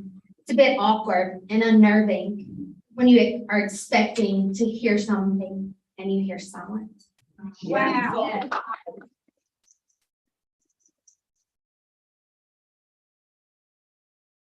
Are sweeping things under the rug and withholding information from the police and the parents stops.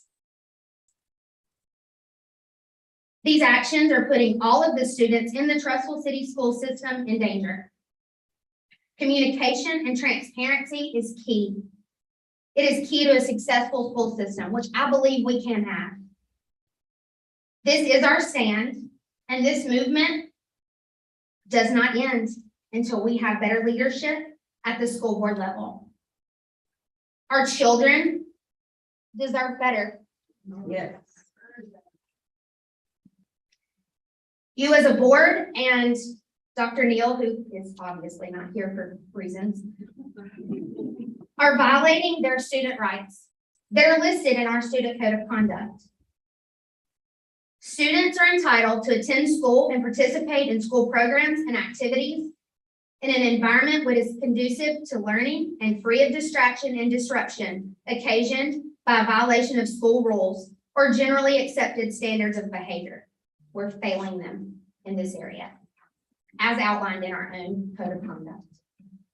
Dr. Neal, TCS ignored this child's red flags in the most recent security threats. We will no longer ignore your red flags as superintendent or as a board. Your failure to communicate, to be transparent, and your blatant disrespect towards Trussville City School employees, students, and parents has not gone unnoticed and will no longer be tolerated on any level. Sure, our superintendent has had great reviews, but anyone who looks into that process will see that she handpicked those people who are giving the reviews in a very, very flawed process. I feel that it's quite condescending also for us to be reminded that being here today, we're being allowed the privilege to speak when it should be welcome. And I don't appreciate that. Thank you.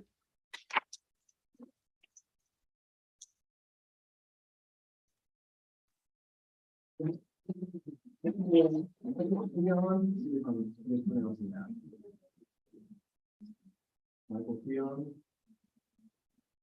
Isabella Keon. Kidd, Michael Kidd, Pardon me, because and Isabella Kidd. my apologies. No problem, sir.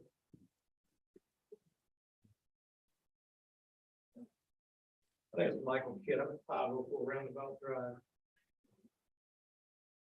Earlier, board agreed that there needed to be an outside agency conducting an investigation and evaluation of certain aspects of Trussville City schools. It's appreciated this much. A lot of people have spoken to the failures regarding threats. A couple of parents have tried to make you aware, if you're not already, of all the failings of the system regarding disabled students who need an IEP, an individual education plan, or an individualized health plan, or section 504 plan, or the American diabetes. Sorry, I'm really angry. I have every right to be. A lot of people in this room already know who I am. The only reason they know who I am is because our story about having to file a complaint with the Office of Civil Rights under the United States Department of Education Department was published in the June last month on the 7th.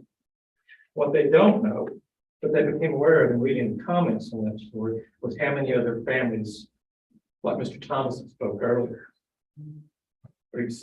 having exactly the same problem. It's a systemic problem with how the school system treats disabled students.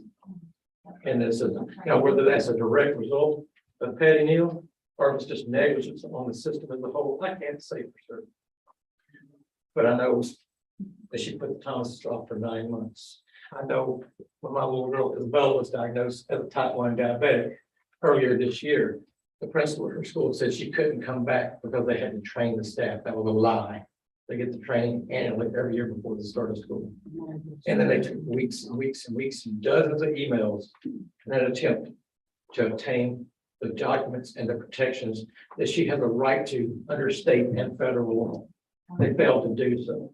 We had to get an attorney, like Mr. Thomas's family, to make that happen. And once we finally were able to get it done correctly, then they failed to follow them. I had a nurse who told me that she could not accept those new dosing and information for insulin that keeps her alive because it wasn't on the form she wanted. It came directly from her doctor, but she proposed dosing her on her previous orders and giving her the wrong amount of insulin until she got the form she wanted. We had a substitute nurse that sent me a text one day that she was confused on how to dose my daughter with insulin to keep her alive because my 10-year-old newly diagnosed diabetic was coming up with one amount of insulin, but she was coming up with a higher amount of insulin. I texted her back, no, these are the calculations, but she was on injections. You're wrong, she's right. No response. Text her a couple more times, no response. Phone call to the nurse's clinic, no answer. What would you think if it was your little girl? You would think the nurse just overdosed your daughter on insulin and now she's on the floor having a seizure. So I sent the fire department up there to make sure she was okay. Fortunately, she wasn't overdosed, only because the sub nurse called the nurse that was off at home with a sick kid, asked her how to do it. I went up to the school. I was very upset. I didn't threaten anybody. I didn't say a curse word, but I was very upset. They could not explain how that happened. You see this bag right here, the little label on it says juvenile diabetes research. She has to have it with her all the time, so she stays alive. When they brought her to me from the nurse's clinic, she didn't have her bag with her. They don't follow her 504, they don't follow her health plan. And a lot of families are having exactly the same issue. So let's jump forward. 2 days later, I get a call from the school, hey, Isabella needs some diabetic supplies. She has to have water, she has to have snacks, we have to have things to help keep her alive. I show up, and as soon as I get there, the principal advises me that I'm trespassing from the property. They don't like parents that are difficult. I'm going to be difficult. It's my baby, and you're going to follow her. It's a 5, 4, and 8 or 7 instructions, and they don't follow it. It puts her life in danger. So now trespass from the campus, but they allow me to go on a walking field trip. I'm supposed to be able to go on any field trip, but they wouldn't allow that. But they would let me go on a walking field trip down to the Colorado River with them, as long as it wasn't on campus. The only reason I was given for the trespass was that the principal was concerned for the safety of her staff, but I can go with staff down to the river. That's fine. I just can't come on campus because I'm different. I submitted a request asking for any and all documentation regarding that trespass. I was referred to the attorney who answered me that the only document that exists regarding that trespass is the incident report filed with the police department.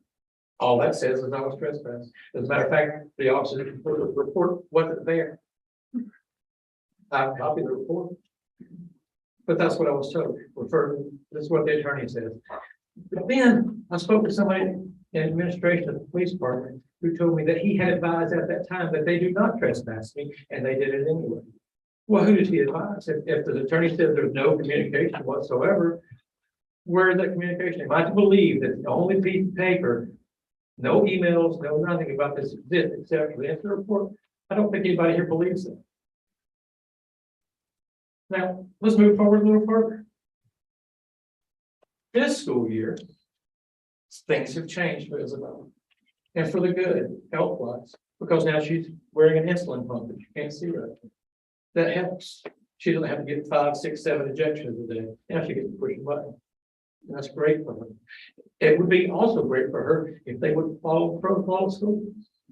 I have apps on my phone where I can see what her blood sugar is right now. I can see what her pump is doing right now. I can see how much insulin she has in her body. I can see when's the next time she can have insulin and when that happens.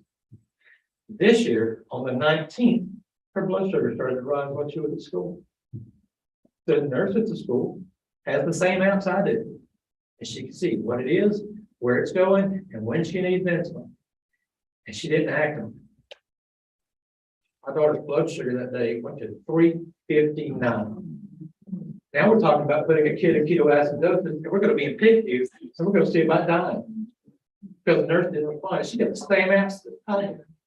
And there was no explanation from anybody why that delay occurred. And everybody in the chain, all the way to Patty Neal were advised on it. Got 3 different timelines back from various people, and none of them explained the delay. You can't do that. Type 1 diabetes is not type 2 diabetes. It is deadly if it's left untreated. Now, as far as the trespass, Ms. Brown, I expect you to answer, but I want to let the public know what happened. I emailed you specifically regarding the trespass and asking that you look into it, because there's no basis for it. Suppose there's no communication, there's been no due process. It's just your trespass forever. There's not even an end date. And I asked you to look in them. And under your own policy, I cited the policy number. And I didn't get a response back, and the timeline that I was supposed to get a response back, so I emailed you back and asked you if there had been any movement on it. Guess what the response was I got back from you that time? It said, refer to our attorney. Wow. And now, you've been trying to get a meeting set to update her health plan and her 504 plan. And there was all kinds of promises made initially. None of them happened. I'm not going to name the administrators here, but it didn't happen. And when it came past the point that they were supposed to supply some things and fix some things, they didn't. And then they referred us to the attorney, who says to us that we should direct all communications with TCS through his office. Okay, you know what? I've got another good. I can't answer an email from his coach because this attorney's director. It said any communication, not any communication regarding your daughter, not any communication with her school, all communication with what I can't answer an email about my son. He was out sick. She yields her time to me. Thank you. She yields her time to me. Thank you. Thank you. My son was out sick.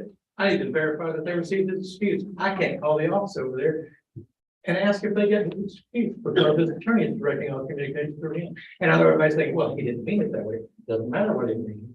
It matters what he said and what he has demonstrated. And when I asked him to verify that excuse had been received, he did that. That demonstrates that he did in fact mean you don't get to talk to anybody in Trussville City School. And that is unacceptable. I don't know if you know that. I know you know about the email because I got it from you. You should refer me to the attorney. That's just another one of those we're not going to do when you go away and talk to the attorney. And then the attorney tells me I can't talk to anyone. And they have still refused to set a meeting. We've been trying to get a meeting. She has not been in school since the 19th. This is what we get to keep her up in school. This is the kind of crap that they send us as work to keep her current. She has a Chromebook from the school. When she tries to do an assignment on the Chromebook, the doctor says, wait a second, you can't fill it out.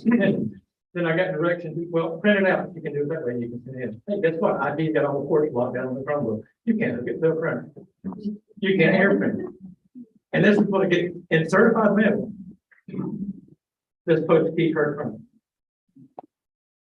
Ms. Brown, Mr. Douglas, you both called earlier for an outside agency to conduct a review and an investigation. So here's what I call for from this board. Another outside agency to conduct a review and an investigation into how the parents and the students that are disabled in the school system have been treated and continue to be treated. You've got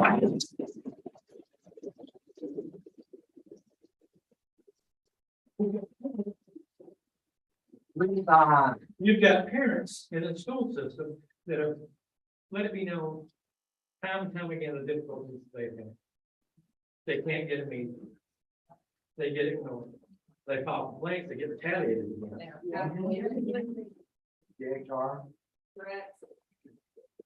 I'm not even gonna speak to the threats and that kind of thing, but I know what I've experienced, and I know what the other parents because they've reached out to me. So I'd help you if you exercise your rights and follow the argument.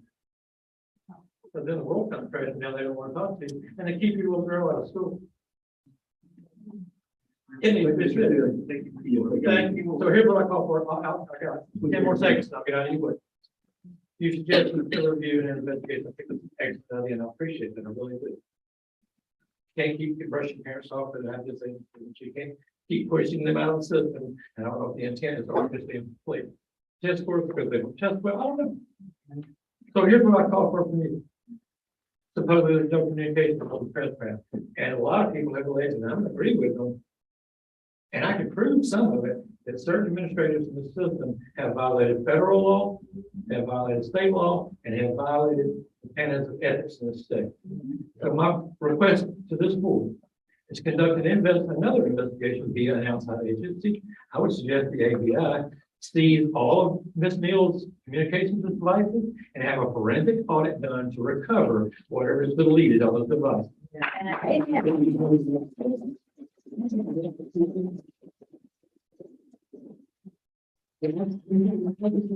Jones, Kristen Jones. Followed by the other one. Me this time, but I do have two anonymous things I need to allow. Sure.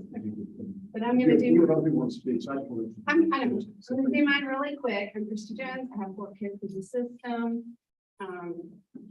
They're 3rd generation through Trussville City Schools. So I married in, but we've been here a long time.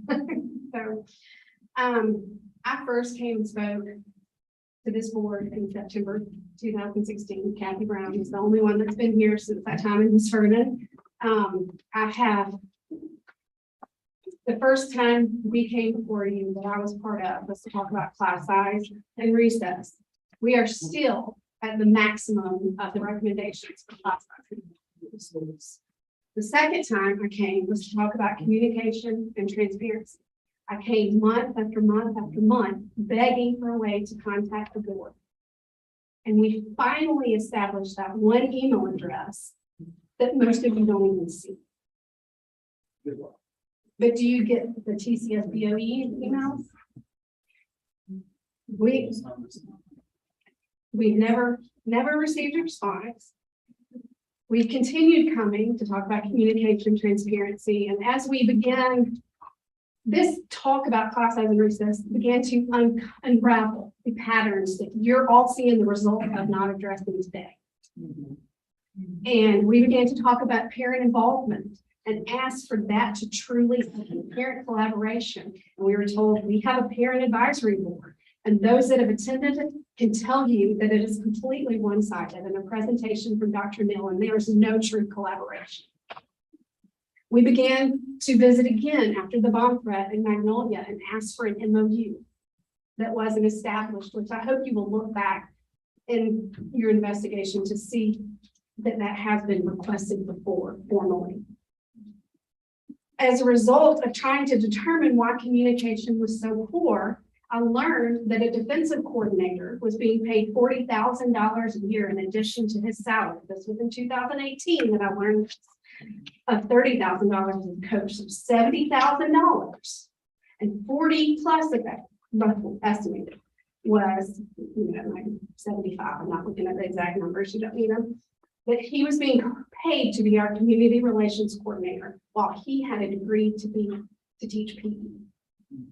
That had been going on since 2014, and I presented it to the board that Kathy Brown and other board members were on at that time. It took a year before he was removed for that position. He was not doing that job. It is a very public job. We know that from Mr. Gaston. Yet it was allowed to happen for 5 years. Communication, the IPs, the 504s, safety, and more. During this time that I was just, I didn't want to open a Pandora's box. I'm trying to wrap up. But just simply coming about class size, teachers, parents of disabled students, students who've been mistreated began to come out. And what I want to ask you that as you move forward and establish committees, the people that have stood before you and put themselves out there because they care, not because they have a personal agenda, but because they care. And when people come to them and say these things are happening, their heart will not allow them to not tell you. Please stop isolating them and naming them as troublemakers, because they're the people who have cared and been brave enough to stand up. all along and tried to prevent us from being in this very public embarrassing situation. But we were not listened to. We were not considered. I have a couple requests and I'm done, okay? Please review Patty's administrative reviews. Review mediations and settlements that have been made when Dr. Mills stood in as our attorney. Adopt a more comprehensive superintendent review process that includes stakeholders. Look into why we created a position for Title I money for Dr. Evan and why we all of a sudden decided without telling anybody that we weren't going to accept that money. Look into and talk to teachers that have retired and left. The culture of fear and retaliation is going to take time. Dr. Neal must go. The trust is broken and cannot be repaired. It is your time to show us that we can trust you and your leadership. Please end this era of fear and retaliation and let's begin an era of healing. Thank you.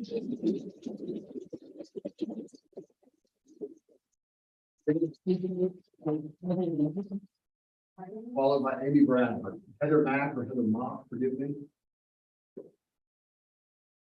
Okay, Amy Bradford. Ellen Thomas. Corey Merchant. Is she coming back? This is kind of important. We need her attention. Sorry. Okay, Amy Bradford, got it. Please state your name, address, and affiliation. Thank you. Thank you.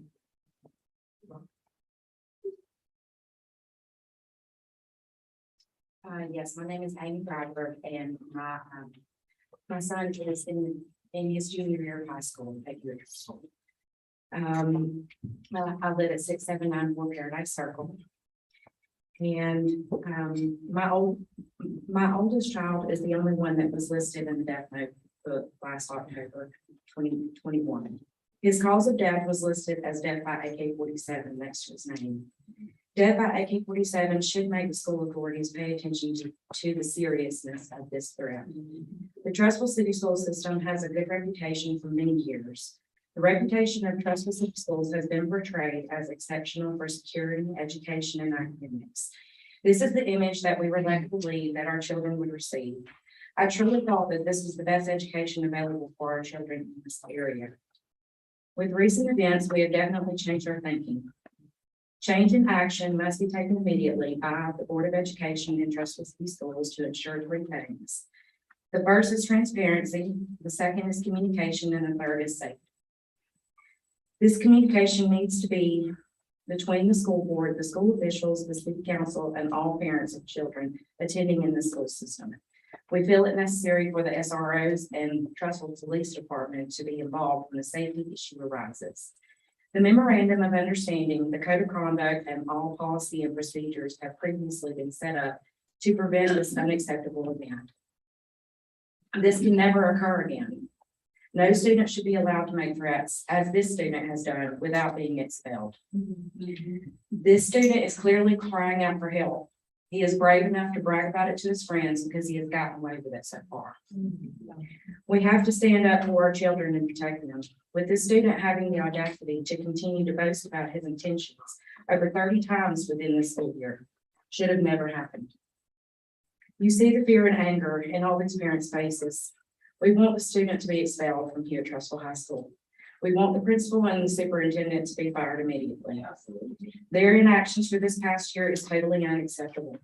Thank you for allowing me to speak for my sons and for all of their fellow classmates. Again, Corey Merchant. Karen Johns.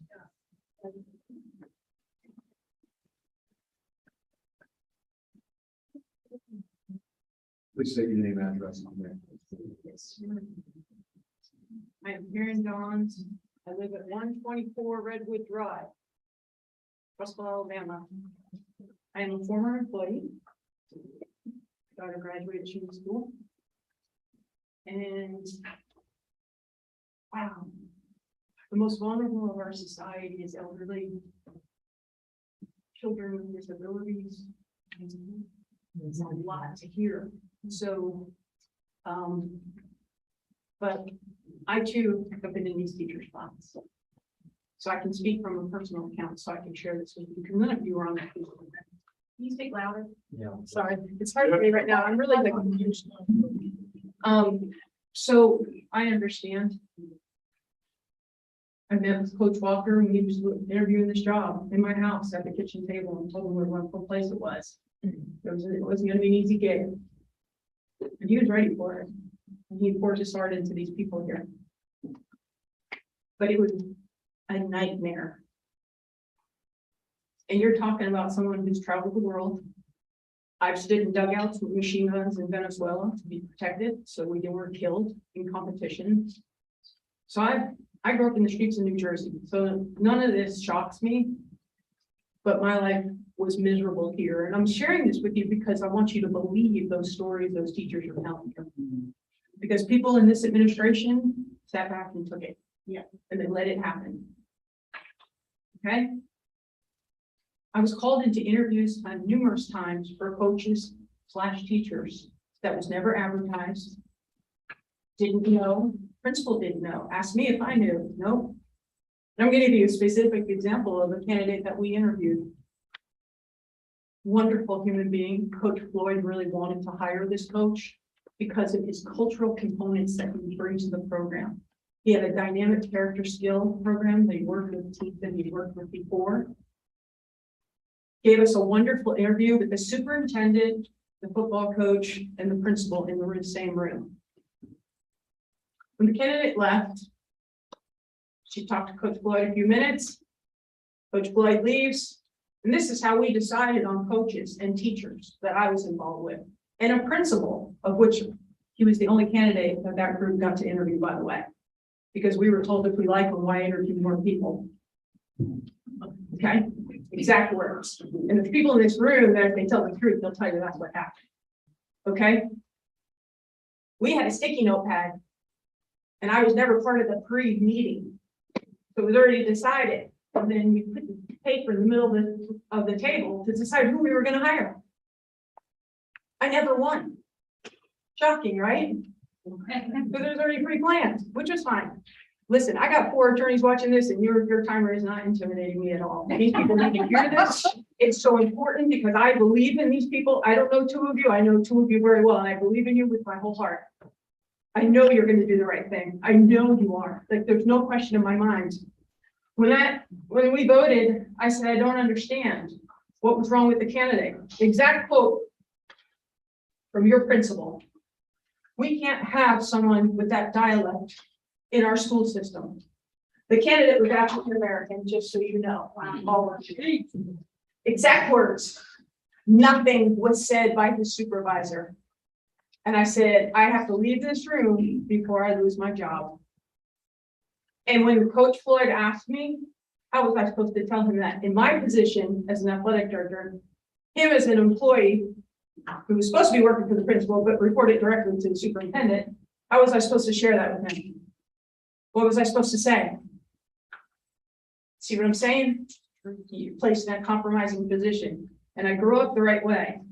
I'm not afraid to be poor.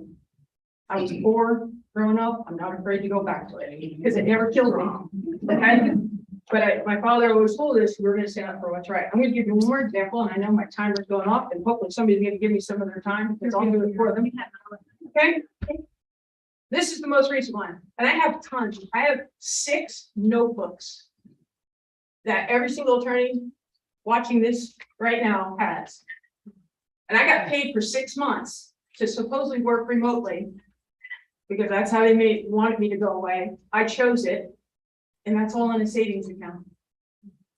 Because if this day came, I wanted to be ready. I didn't spend a dime of it. And when this regime is gone, that money's all going back to that softball program. Amen.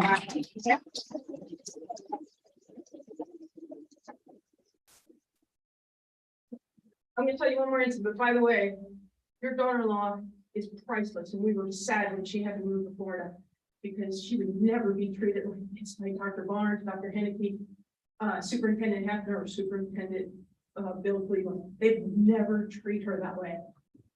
She was a prized possession, just as every other faculty member in that school. Okay? Like, my daughter was applying for jobs. She's a school teacher. Of course, she would love to work at Trussville City Schools. Her best friend, this woman's son, who helped her move here in 7th grade, because we had to come here to take care of my mother-in-law. You know, it's like to move a girl in 7th grade. Yeah. Okay? Completely opposite of her mom. Mom's all athletic, she wasn't. It's just a mess. It's an emotional mess. But her son, Carter Ferris, came to her rescue and helped her. So she's applying for jobs. I got a call from one of you, former, and asked me about how it's going because he really likes my daughter. And I said, well, she's gotten interviews at every school but Trussville. Funniest thing, how a couple days later, because he called the superintendent's assistant, she gets an interview. She was so excited. I did not tell her about that conversation. I did not want to tell her, oh yeah, I talked to them. But I knew in my heart she wasn't getting the job here. But I didn't want to tell her that either. I wanted her to learn it. She went through the interview. She really enjoyed those people that interviewed her. They were all school level people. And her question at the end was, what is your timetable? And they said, oh, we don't have an opening. We were told we had to interview. Wow. Okay, I'm not shocked by that. That was a direct hit at me. I understand that. But that's difficult because that's how her professional career in a business that beats these teachers down and so disrespected, and they are professionals. They train for 5 and 6 years, some of them 7 years. Because you give your prized possessions to them for the most hours of the day than you get with them. It's unacceptable. Okay. Now, we talked her through it because that's what her father and I do. She understood it. Okay, but she's a graduate of the school. I would have been better off saying thank you, we don't have any spots open, right? I'm just telling you, I have volumes. I was grabbed by a male employee who proceeded to tell African-American children, what's wrong with you Black children in Trussville? Bros, I thought you guys would be different here. The father of this person told an important person of this community, she, meaning her, me, is letting the niggers run my kid out of town. Because he had the audacity to put his hands and verbally abuse a child with a 504 plan. And I would rather get run over by a bus.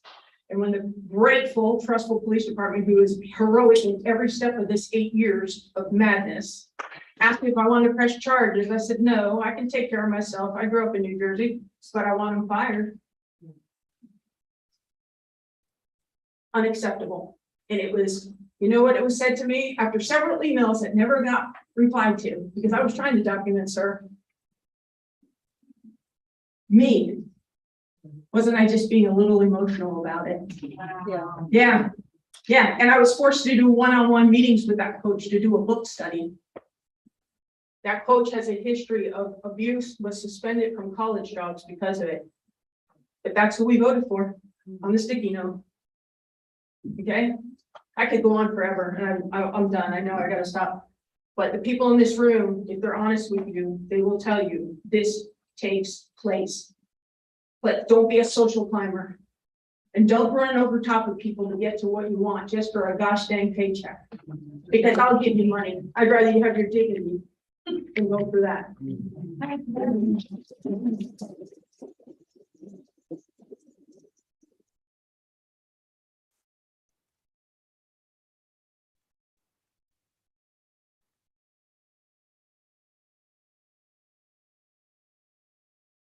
you. The next speaker is Jeremy Long. Point of clarity, the 2 times I found out about the were skipped over for an anonymous letter. One of those is from the parent. Okay. You got me. Go ahead. It was ambiguous, so apologies on that. I'm just clarifying if I will get the chance to do that. I don't care. Yes. Thank you. All right, thank you all for your time. My name is Jeremy Long. I live at 8200 Matson Circle. My wife and I are graduates of at Trussville a long time ago, and have 4 kids. 2 have already graduated in 17 and 19. And I have a senior and a sophomore right now. I first want to, well, let me just stop from my notes and say that we lost one of the best things that ever happened to Trussville.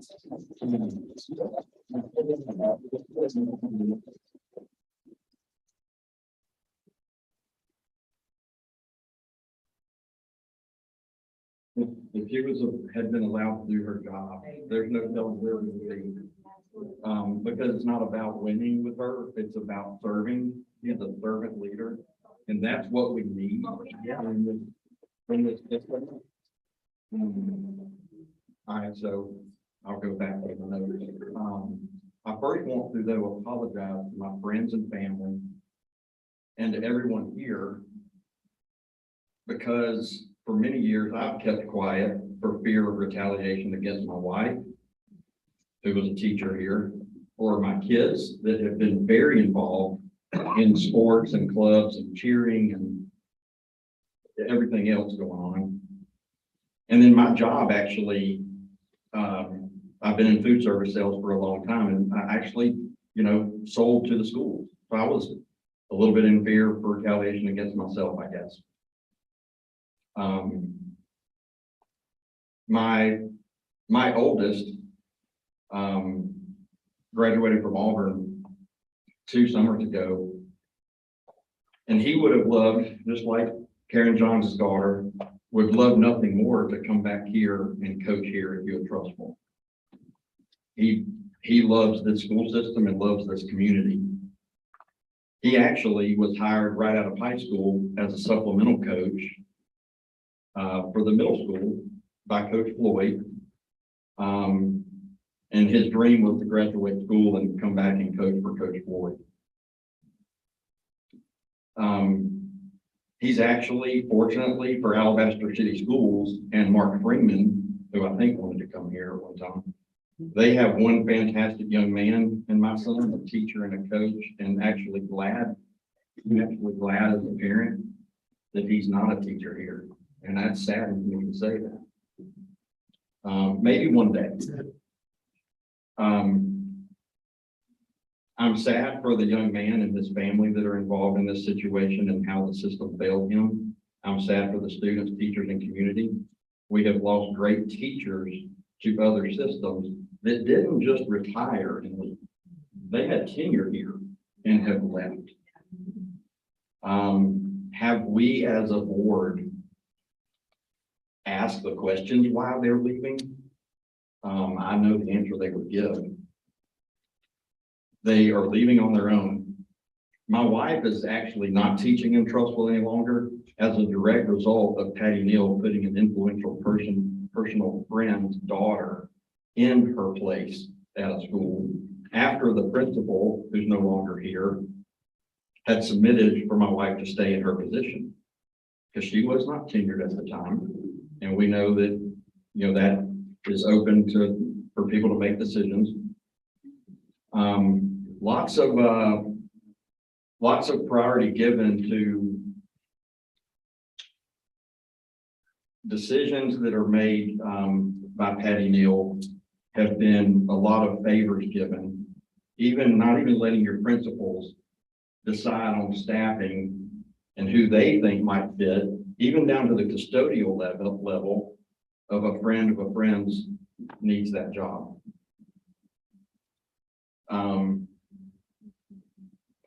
I want to just end by saying, I think we can all do better, and I'm done with being fearful because I'm not sure what that's teaching my kids, to stay quiet and stand by. Let's do better, and let's start over by getting new leadership and maybe even a new structure in our system. And I do appreciate every one of y'all, but I've always wondered I know as a city in the state of Alabama, we cannot elect a superintendent. But we elect city council who appoints you all, who then appoints a superintendent. And I think I might speak for a lot of people. I've always felt like I really couldn't do anything. Because I don't have a necessary vote that would directly impact the board. So maybe do we vote 2 members onto the board? Or 3, and then some are appointed. I don't know how that might look, but thank you for your time. Thank you very much.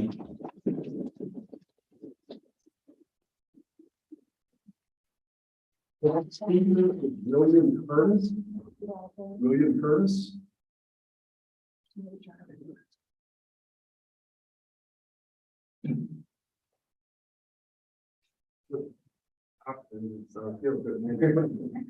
Please state your name, Maddox. William Curtis, 6309 Country Street Drive. I have one son recently graduated last year, and I have a 10th grader this year. Total transparency. I got up this morning, told my wife, and I talked to my son. In my heart of hearts, I didn't want to see anybody fighting. The principal, Dr. Neal, but then I come to this meeting, and someone stated earlier, I did not verify that she makes $200,000 a year. And at a time like this, she's not here. I'm going to be honest. I don't have a vote. But in the most critical moment of this school system, and you are absent, to me, the vote has already been made. Yeah.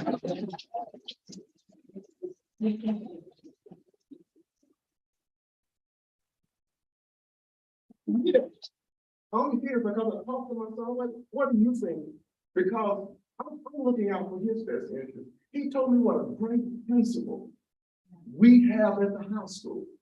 So when I signed up to speak, I wanted to reiterate his comments. He loved Principal Say. Appreciate the judge. Is he perfect? No. But let he without sin cast the first stone. Amen. And I'm sure that when you all were appointed to your position, you all didn't dream of being here in a situation like this. But I'm reminded of Esther 4. You were appointed for such a time as this.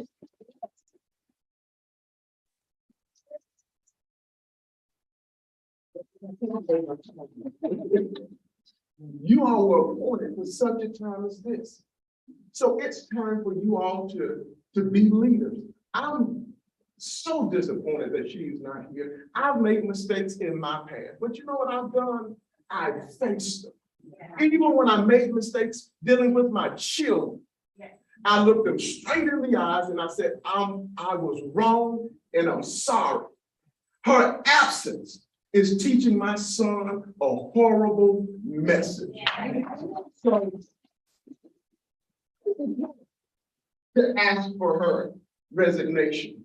But after all that I heard today, I don't think you all have any other choice. You are the lead instructor of our whole business. And it's a terrible thing that the person that is in charge of our students will not be here to hear what the citizens of this community has to say. And I'm going to leave you with this. You have 3 choices: to lead, follow, or get out of the way.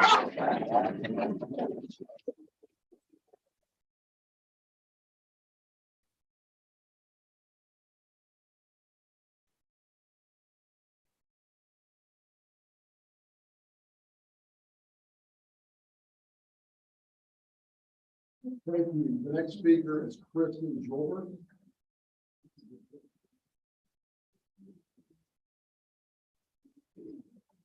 Please state your name and address. My name is Kristen Jordan. My address is 8060 Carrington Drive. I have graduated 4 children through the school system. I have 2 currently in it.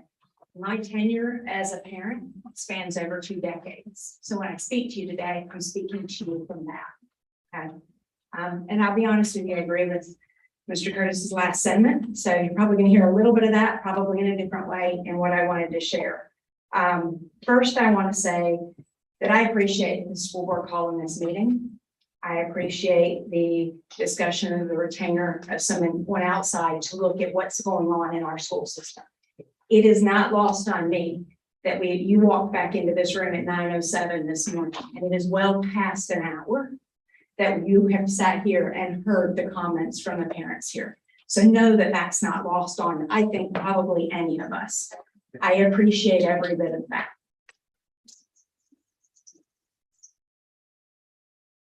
First, I would respectfully ask for transparency in the action plans that come out of that external review. I would like to understand, and I believe we as parents deserve to understand the plans as they will be addressed, and that the outcomes that come about from that. Second, and I'm going to say this, I believe this board has put up a Chinese wall for whatever reasons. And as a result, our parents, our teachers, and our students haven't had a voice. You have the opportunity to fix that. My ask of each and every one of you guys today is that you reflect on the comments that you've heard in this meeting. I've sat back there, I've listened to the words, but more than anything, and I'm probably not alone in this, I've watched each and every face as those comments are made. I am positive that some of it surprises you. I'm also positive that some of it disappoints you.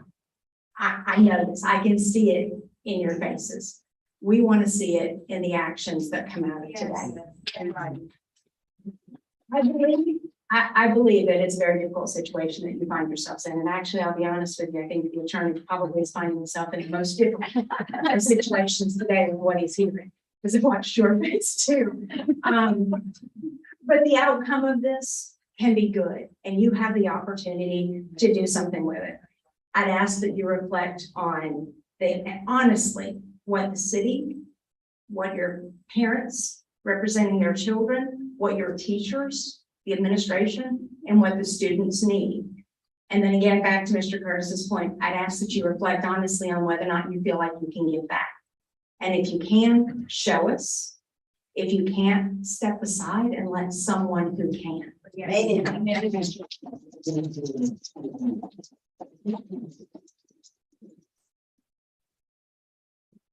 Mr. Bear, was it you that sent the email that had a break plan? Was that the same one I thought it was? Thank you for that. It worked really well. It looks really great, and it's a big part of our discussion moving forward. Thank you for that. We can't wait to hear about it. The next speaker is Josie Shelton.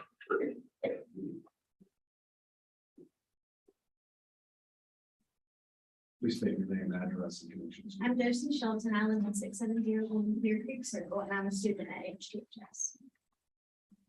I'm going to keep this short. As a student, I feel let down by our school system. I feel as though my safety was important. I no longer feel safe in a place where I'm sent to learn.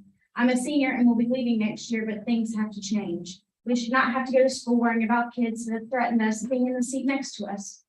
It's unacceptable. We deserve better. We deserve the truth. In order for us to feel safe, there has to be transparency on every level. People should start owning up for their actions and not deflect on those around them. Our leadership has failed us. Therefore, you have.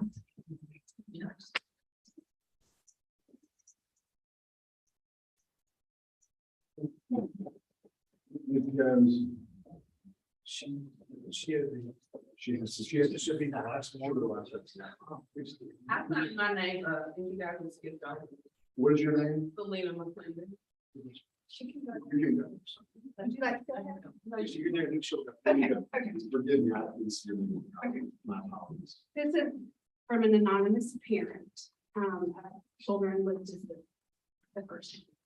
As the parent of students at multiple schools, including one with significant disabilities, I have seen numerous sides of the system. Everyone at the individual schools has been phenomenal, and it's why we want our children at TCS. The issues are once things go past the school level. There have been multiple times our special needs child has needed something, and the director of special ed will even support it. However, once they go to get it approved, it's denied. Denied by someone who doesn't work with exceptional education and does not understand the legalities of them such. Why, when someone who is hired to be over the entire exceptional education of the school system agrees with the need and provision for one of their students, it is denied once it goes for final approval from the superintendent. The request will not only benefit students, but also teachers. Oftentimes, providing these accommodations would prevent undue legal issues, save the system money. Sorry, I lost my place. In the long run, I have found this happening time and time again from other parents. Just in the time that my children have been within the school system, there have been 4 different special education directors at central office. There must be an underlying theme or a reason why these individuals who are hired for this position continue to resign unless they are not being given the support they need from the superintendent. Isn't that the point of having a director of special education, to allow them to make this type of decision? I don't see or hear the athletic director being denied requests of players and or coaches. This is from an anonymous parent.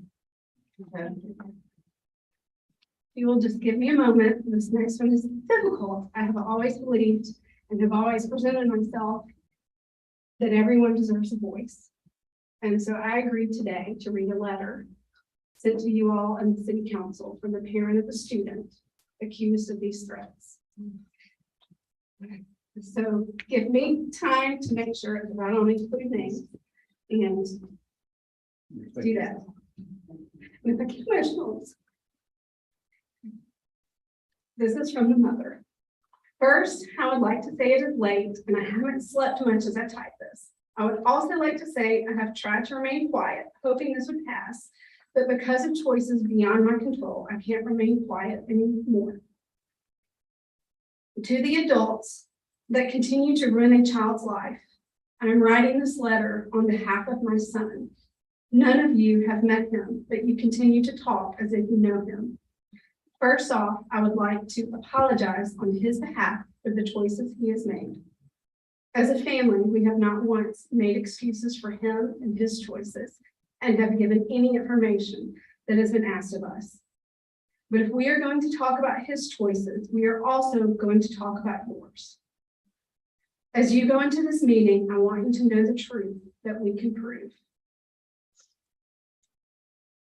On Friday, September 16th at 2:58 p.m., my husband received a call from the school counselor stating that our son was overheard talking to some kids saying they could get out of the English test if he shot up the school. The counselor said the only reason we were notified was because it was his second offense. Confused, my husband asked the counselor about the first offense, and he was told that our son had a notebook taken up at the end of the school year last year, and that we should have been notified. We were not. We were under the impression that he was brought in Friday afternoon and told about the threat, and again, he was not. I was out of town with a sibling, so we decided as a family my husband would watch him closely that weekend and we would talk to him on Friday. At this point, my husband and I were thinking there might have been a mix-up because in August of 22, while talking to the counselor about a schedule change, the counselor said she had not met him, our son, but would keep an eye out for him.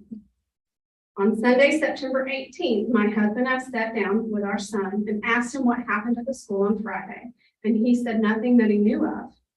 We then asked him about this notebook, and he stated it was from last year and hadn't been talked about again. He also stated that the book was passed around the room and multiple people wrote names in it. He said he would go to the counselor first thing Monday morning and ask about the situation. I told him that I would follow up during my planning period around 10:30. At 10:50, I called the counselor. She said my son did come see her first thing before he went to first period. I then asked if everything was good. As a teacher, I knew something was off. At this point, she said, I can't say that. That would be an administrative decision. She said she was going to find the principal and call me back, but didn't seem too worried. She called back a few minutes later and said the principal was out of the building. At this time, our son was still in class. He was not pulled out of class until the counselor reached out to an assistant principal. Once the assistant principal was notified, the SROs got involved. All of my communication was still being done through the counselor.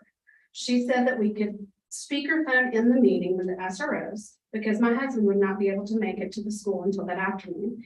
And she said that would be too late. So I still wasn't extremely worried. When I called in, the SRO said a parent had to be there.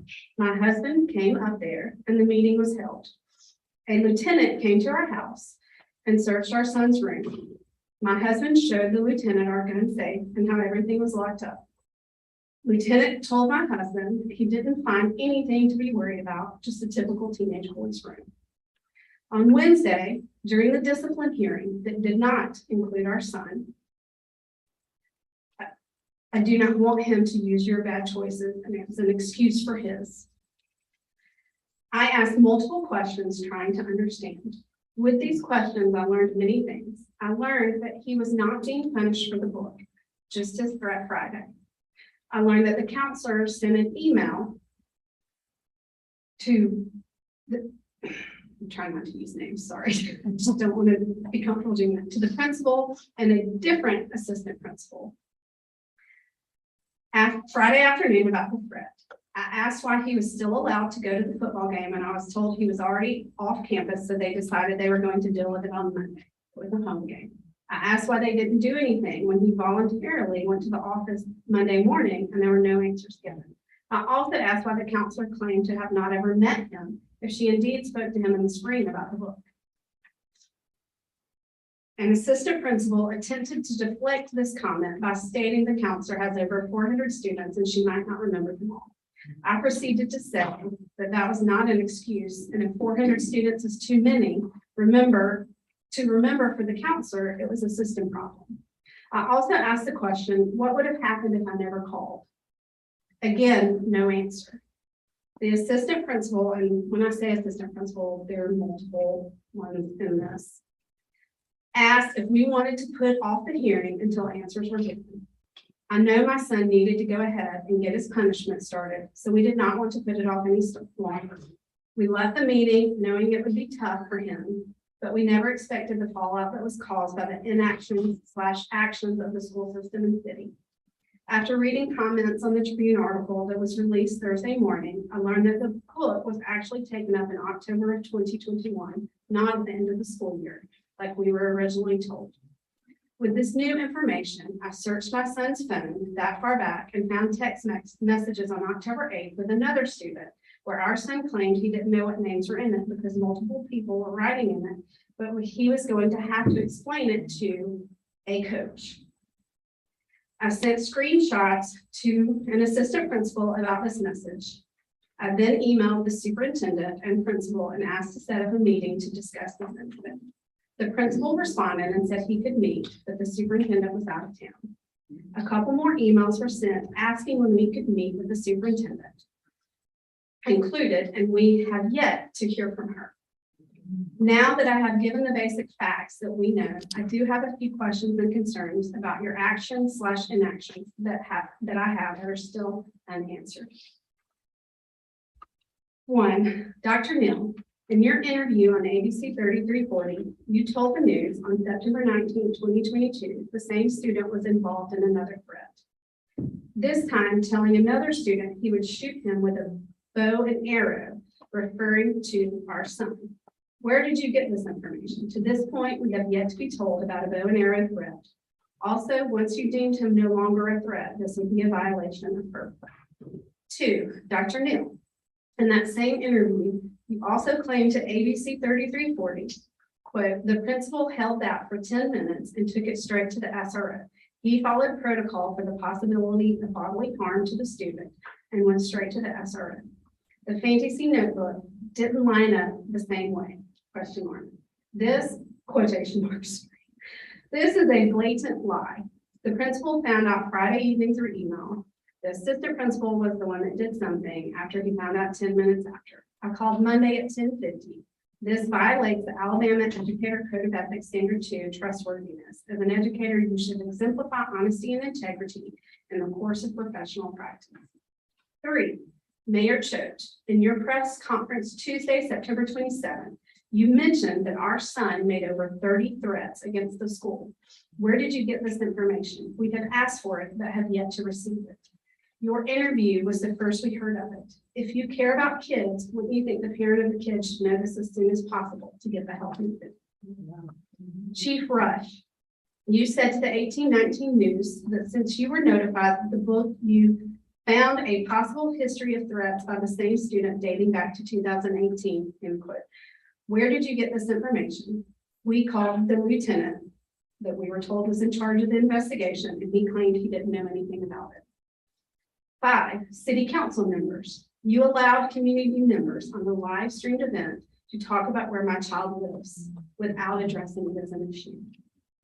Then you proceeded to act like you care about all kids in this community, but have yet to act on these concerns. Will you act swiftly? TCSBOE, you know the best way to end this all is to get rid of Dr. Neal, but you continue to allow her to manipulate the situation, and people are reading right through it. Every time she makes a comment, things get worse for my child and my family because rumors start circulating because of the obvious lack of transparency. What are you going to do to fix that? Her closing remarks. I do not blame, I think this is a lot for you all. I do not blame the people that are afraid to send their students to school because I'm right there with them. If as a school system, you were willing to continue to cover up things you now deem as threats, what else are you willing to cover up? Who else in that building is a threat? My husband made the statement in my son's discipline hearing, if it wasn't for me, the mom, calling the school, and if my son was a true threat, we would be planning funerals instead of just. My son's high school future is not looking too good, partly because of his choices he made, but mostly because of yours. As a family, we discussed our options for our son to return to school. As a high school teacher, I have chosen to send my kids to HT instead of my school, so I have failed my child as well. Now, thanks to the media and your actions, the rumors have spread to my system. So I will not even be able to move him after his punishment is served. The rumors could have been cleared up over a week ago, but you waited until today, right after we received a copy of the book, to mention the possibility that other people could have written in it. We are not sure what we are going to do at this point because right now I have zero trust in the system. We were told that our son might not have needed therapy before, but he will definitely need it to return to normal. Your choices did this. The only people in this system that have reached out to our son and family before today are Dr. Poovey, Ms. Cardwell, Mr. Alphen, Mr. Needs, and Coach Dunn. This system continues to put in the press that they care about all kids. No one at that school or system has apologized to my son for their actions, yet he has apologized for his. We are the adults. We need to start acting like them. I know you guys probably don't care about my kid or my family. At least that's what your actions show. And do not mind using my kid as a scapegoat for your choices, but I do care. My kid messed up. What kid doesn't? He is taking his punishment and much more than any kid should ever have to take. You messed up. What is your punishment? My hope is that at the end of the day, this incident brings about positive change that keeps all kids safe. I also hope my kid doesn't die or lose his spirit in the process. If any of you would talk to him for more than 5 minutes, you would see what we see. In the days ahead, I hope and pray that you really think about the choices you are making, the words you are using, and know the impact, both positive and negative, that you have on my child and every other child in this community. I hope you quit putting your selfish political agendas above the children of this community. We cannot fail them anymore. They all deserve better.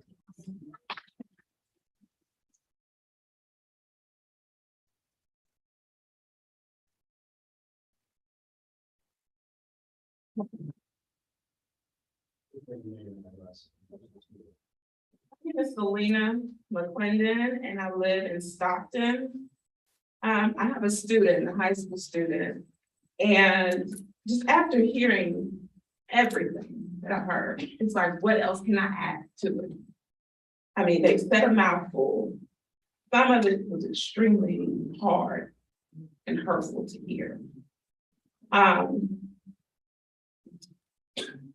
can we expect our kids to, when they see something, say something when we're not doing it as adults? And as staff members and administrators, we're teaching our kids one thing, but they're doing something else. That's another thing I have an issue with.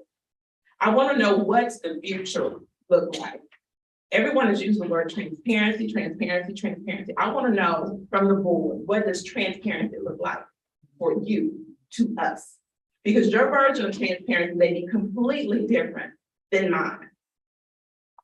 I had an incident where my daughter had been bullied. She pretty much has been screaming to the top of her lungs to any and everybody who would listen, and nothing was done. So I went into mama bear mode. If you tell me my child is doing something that's contributing to an issue, I'm gonna drop kick her and say, hey, we gotta fix this. I don't play. Because I came up in an era where you did something in school, you were disciplined, you were held accountable, you weren't pat on the back, you weren't scooted to the side. And when I do talk to some of the staff members and they'll say, you know, I have a child in a school system. When you tell me that, that's insulting to me because your child's experience is going to be completely different than mine because they're privileged a little bit more. You know what's going on before the parents ever do. Ever do. I work in a hospital. I can tell you things when monkeypox hit way before it hit the news. I'm privy to that information.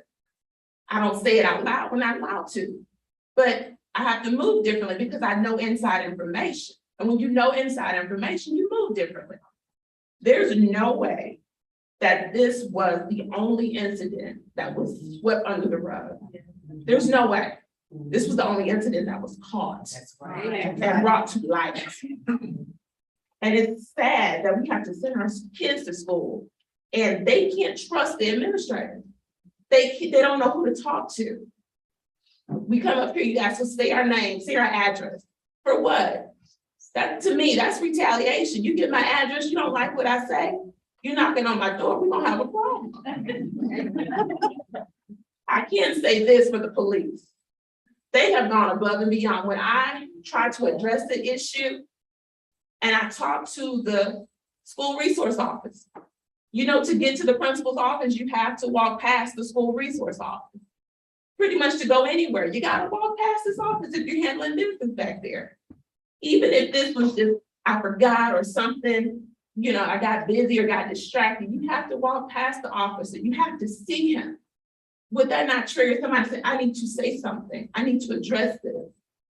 But the officer went above and beyond to make me feel comfortable to let my child go back to school. This child made a threat to my child in front of an administrator. They were gonna hit my child in the head with a Chromebook. Nothing was done. In school detention, that was a slap on the wrist. That's like giving them skills. Time out, no. So I would ask that you guys really to look at some things, and any and everybody who's involved in this, they need to be disciplined, everybody. Because there's more people sweeping this under the rug than that's saying. There's a lot of shady stuff going on. And I've heard some stuff that made me extremely sad. I thought it, but for somebody to say it, I know I'm not crazy. I'm not delusional. Nope. So that's all I really have to say. And I just hope that you guys can take everything that we have said into consideration. But my last words that I did say to one of the staff members, this could be a different situation. I'm talking to you now about my child being bullied, but this could be a different conversation of you consoling me because my child committed suicide.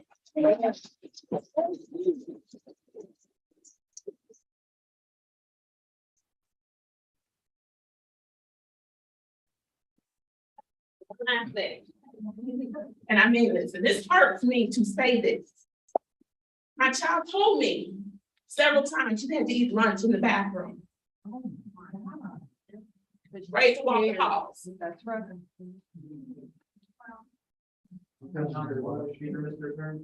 This now.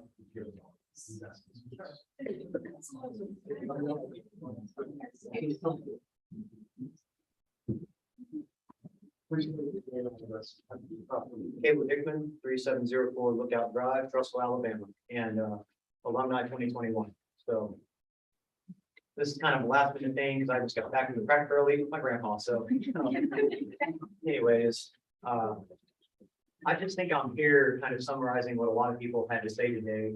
And I just want to start off first by saying through 18 years of being through Trussville schools, I've had nothing but, and for some people who haven't, I'm sorry to hear, but I've had a great time going through Trussville and I wouldn't have gone anywhere else. My parents coming back to Alabama, they both picked Trussville with no doubt. They thought Clay, they thought Hoover, no, Trussville won something. And they wanted to do that so much because they saw what this town was about to become with their own school board and what they were about to do.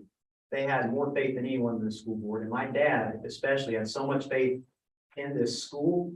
He's very involved in the coaching world. And so he's helped out with you on a few different occasions in other schools. Hoover offered him an assistant job. Briarwood offered him a head coaching job.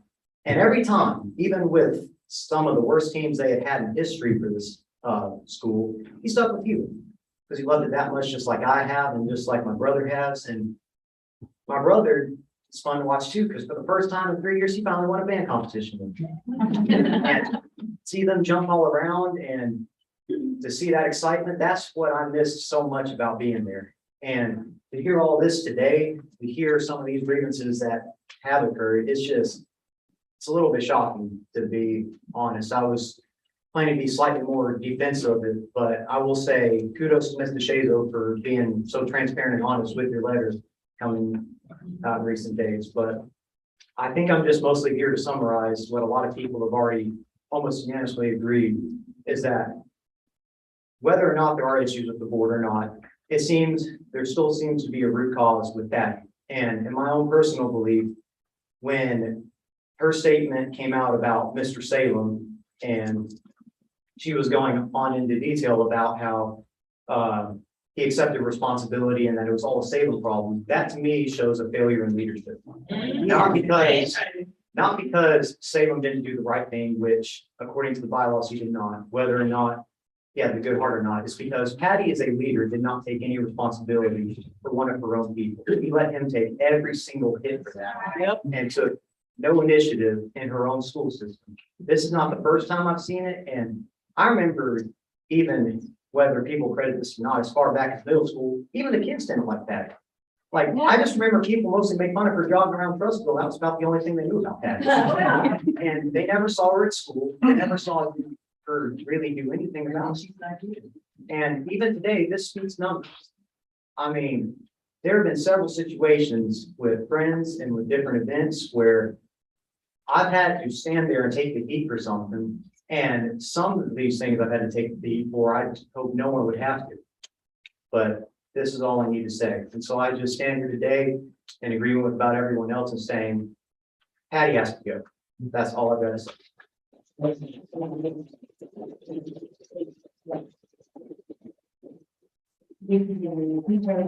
Having breakfast and lunch with your grandfather. We've done this for well over 2.5 hours, well past the time limit. I would like you to know, we encourage you. I have one more story. Listen, there's no reason. This story is gonna be told. So Is this? this is Christy Jones, the end. 208 Oak Street, neighbor of you, friends with Bennett, Cindy Stewart, her neighbor Steve. How long have you been the lawyer here? Not very long. Not, how many years? I'm not his I'm just asking, how long have you been the lawyer here? I'm not. Okay, answer the question. Okay, so I come to you not by might, but by spirit, okay? We've grown up in this town. Jay Jones is my husband, was a volunteer coach with Jeff Malden years ago. He grew up, we both graduated from Hewitt Trussville. We love Hewitt Trussville High School. We love Trussville. Graduated one from Trussville through COVID. The one prior had grown up here, had to leave because he was told he was too fucking Christian by a coach. Too fucking Christian. Look me in the eye. Do you want your kid to hear that from a coach? We love the Lord. I was asked to give money to this school. I said, I have nothing left to give this school system but Jesus. You know what I brought to the town with a group of godly parents? Young life. That's all I have left to live. But there is a culture of sin and death here. And you are shocked by how you got here when you allow the bullying to go from every level. We filed a legal formal complaint because I said, hey, coach is right even when he's wrong. We believe in the Lord and God will restore this. So we spent the rest of the season in prayer over our dinner table for that family, for those coaches who one played college baseball with my husband. He was his catcher. Body beat for that man. Asked for my husband to put his name in the pot for this school system job because he was in the playoffs at Pelham and couldn't do it. But knew that my husband had the reputation. If you know it, you know it. We've been here a long time. And I have waited a long time to spit this story out because we had no one that stood by us. Not a church leader, not a teammate. We had some anonymous letters from some players.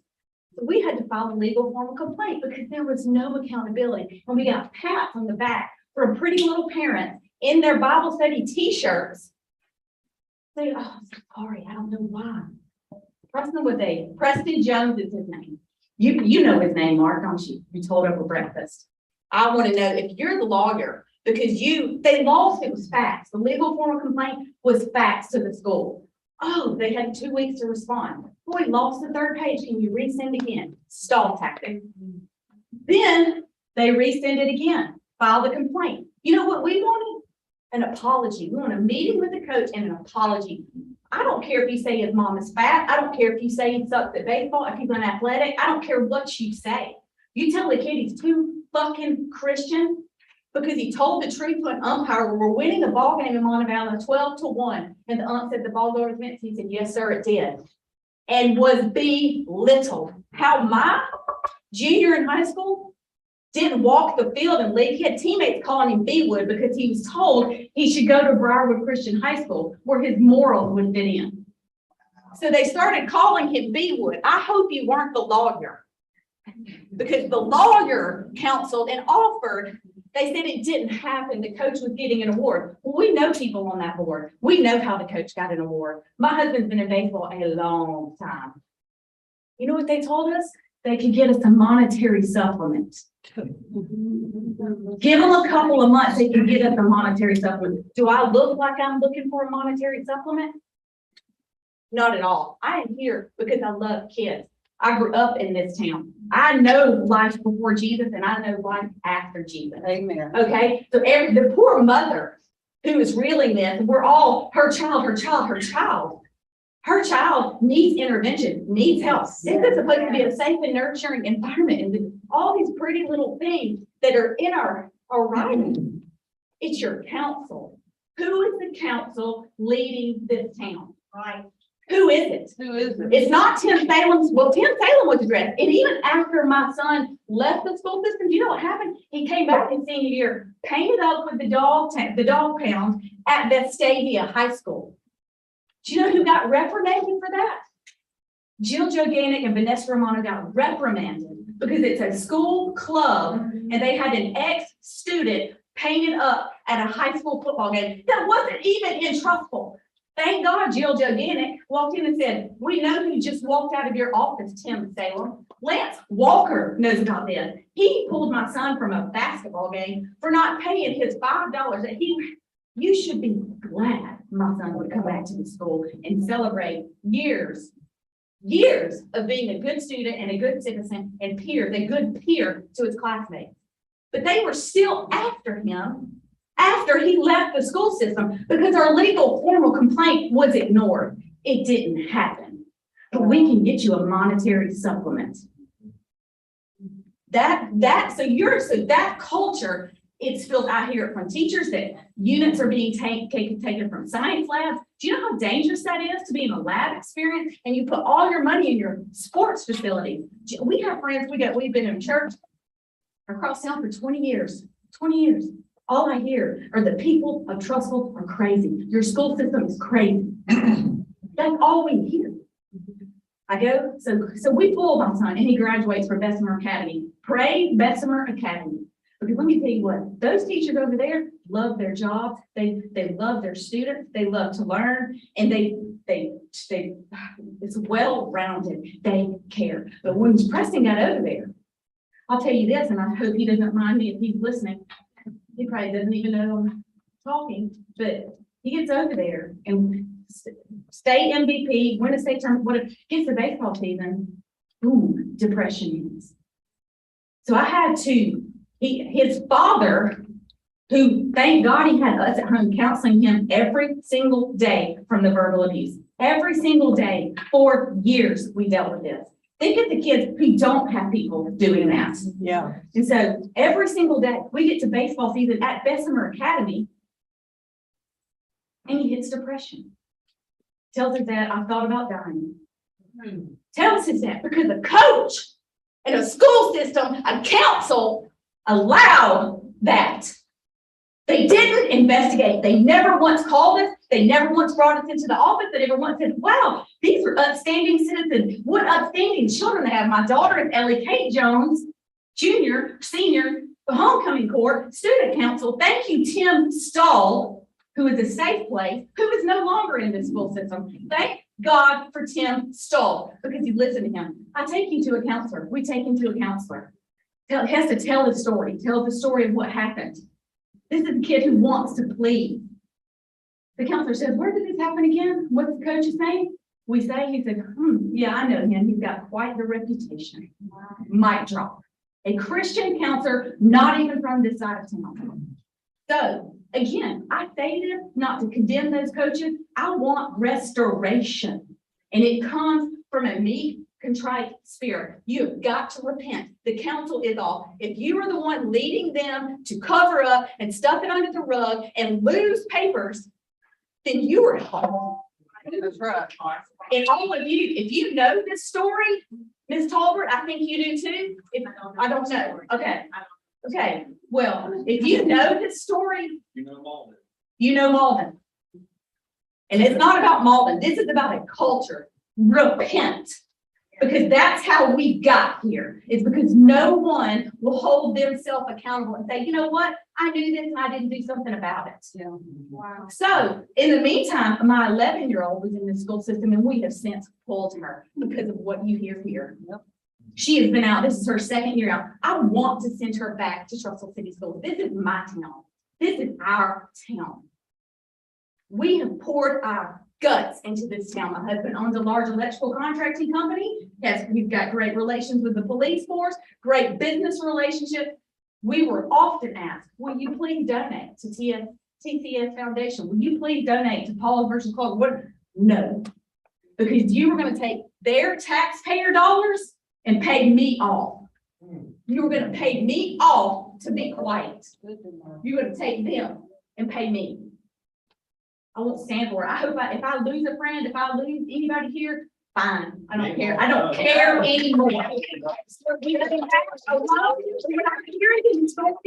know what Karen John went through. I saw a coach, or she had to go and give reports for playing time to someone who gives big money to this system. I'm sick of it because when I grew up here, I worked out with teachers that worked here. We got in trouble for checking out. They would follow us if we checked out because there was a spirit of discipline. Discipline brings order. Order brings stability. And these kids won't back. The teacher won't. Thank you, teacher. Thank you for listening to me. I don't think I have any, I came on my whim. I don't know, but I again want to say thank you to Tim Stoll. He is a lifeline for these kids. Thank you very much.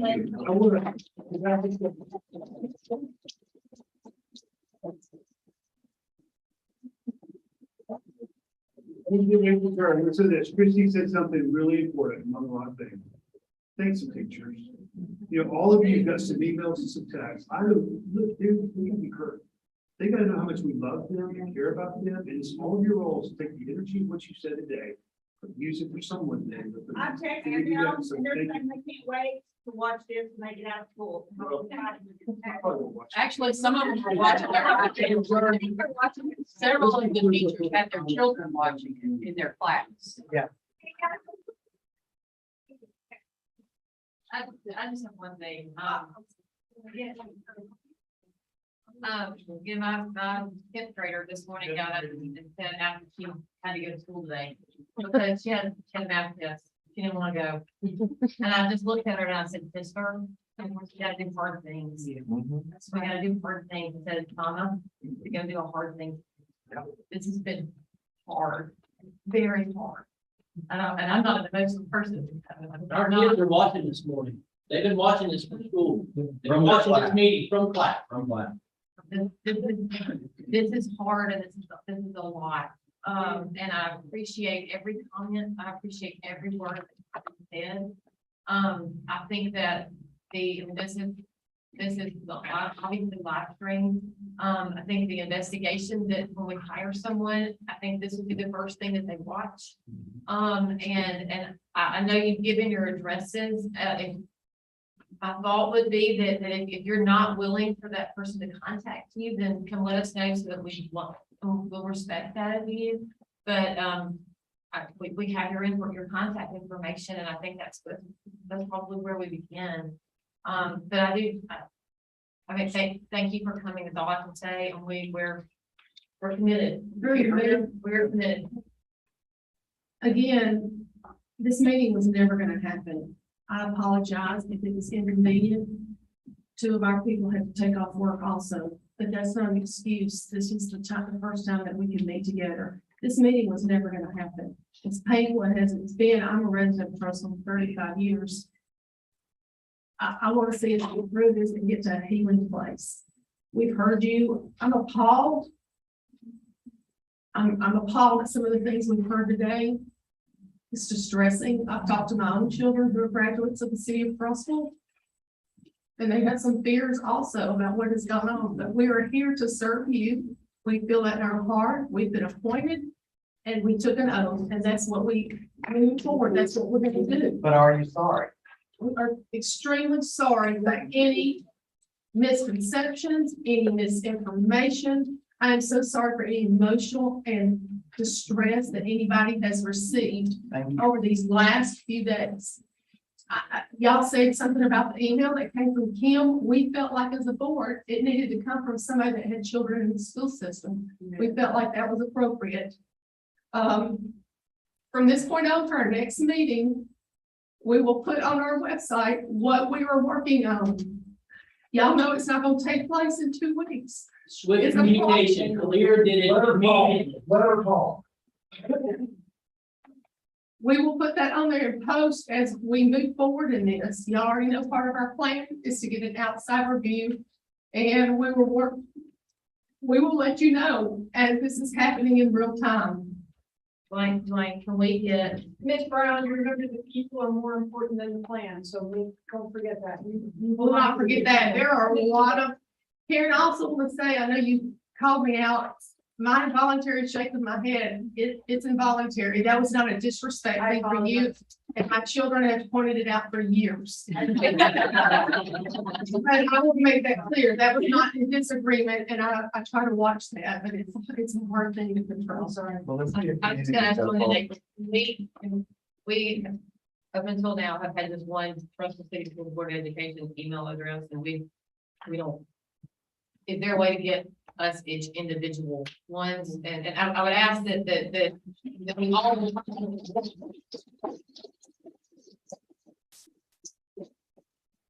We all be copied on them, but I would like to be able to figure out how to get them directly sent to me. So we can work on. That's huge, Kim. Thank you. Okay. We've all been here a long time, and we've let everybody speak. I appreciate that. So if y'all are okay with it, we are going to ask for a motion to adjourn. I make a motion. We adjourn. And then you go find that young man's grandfather.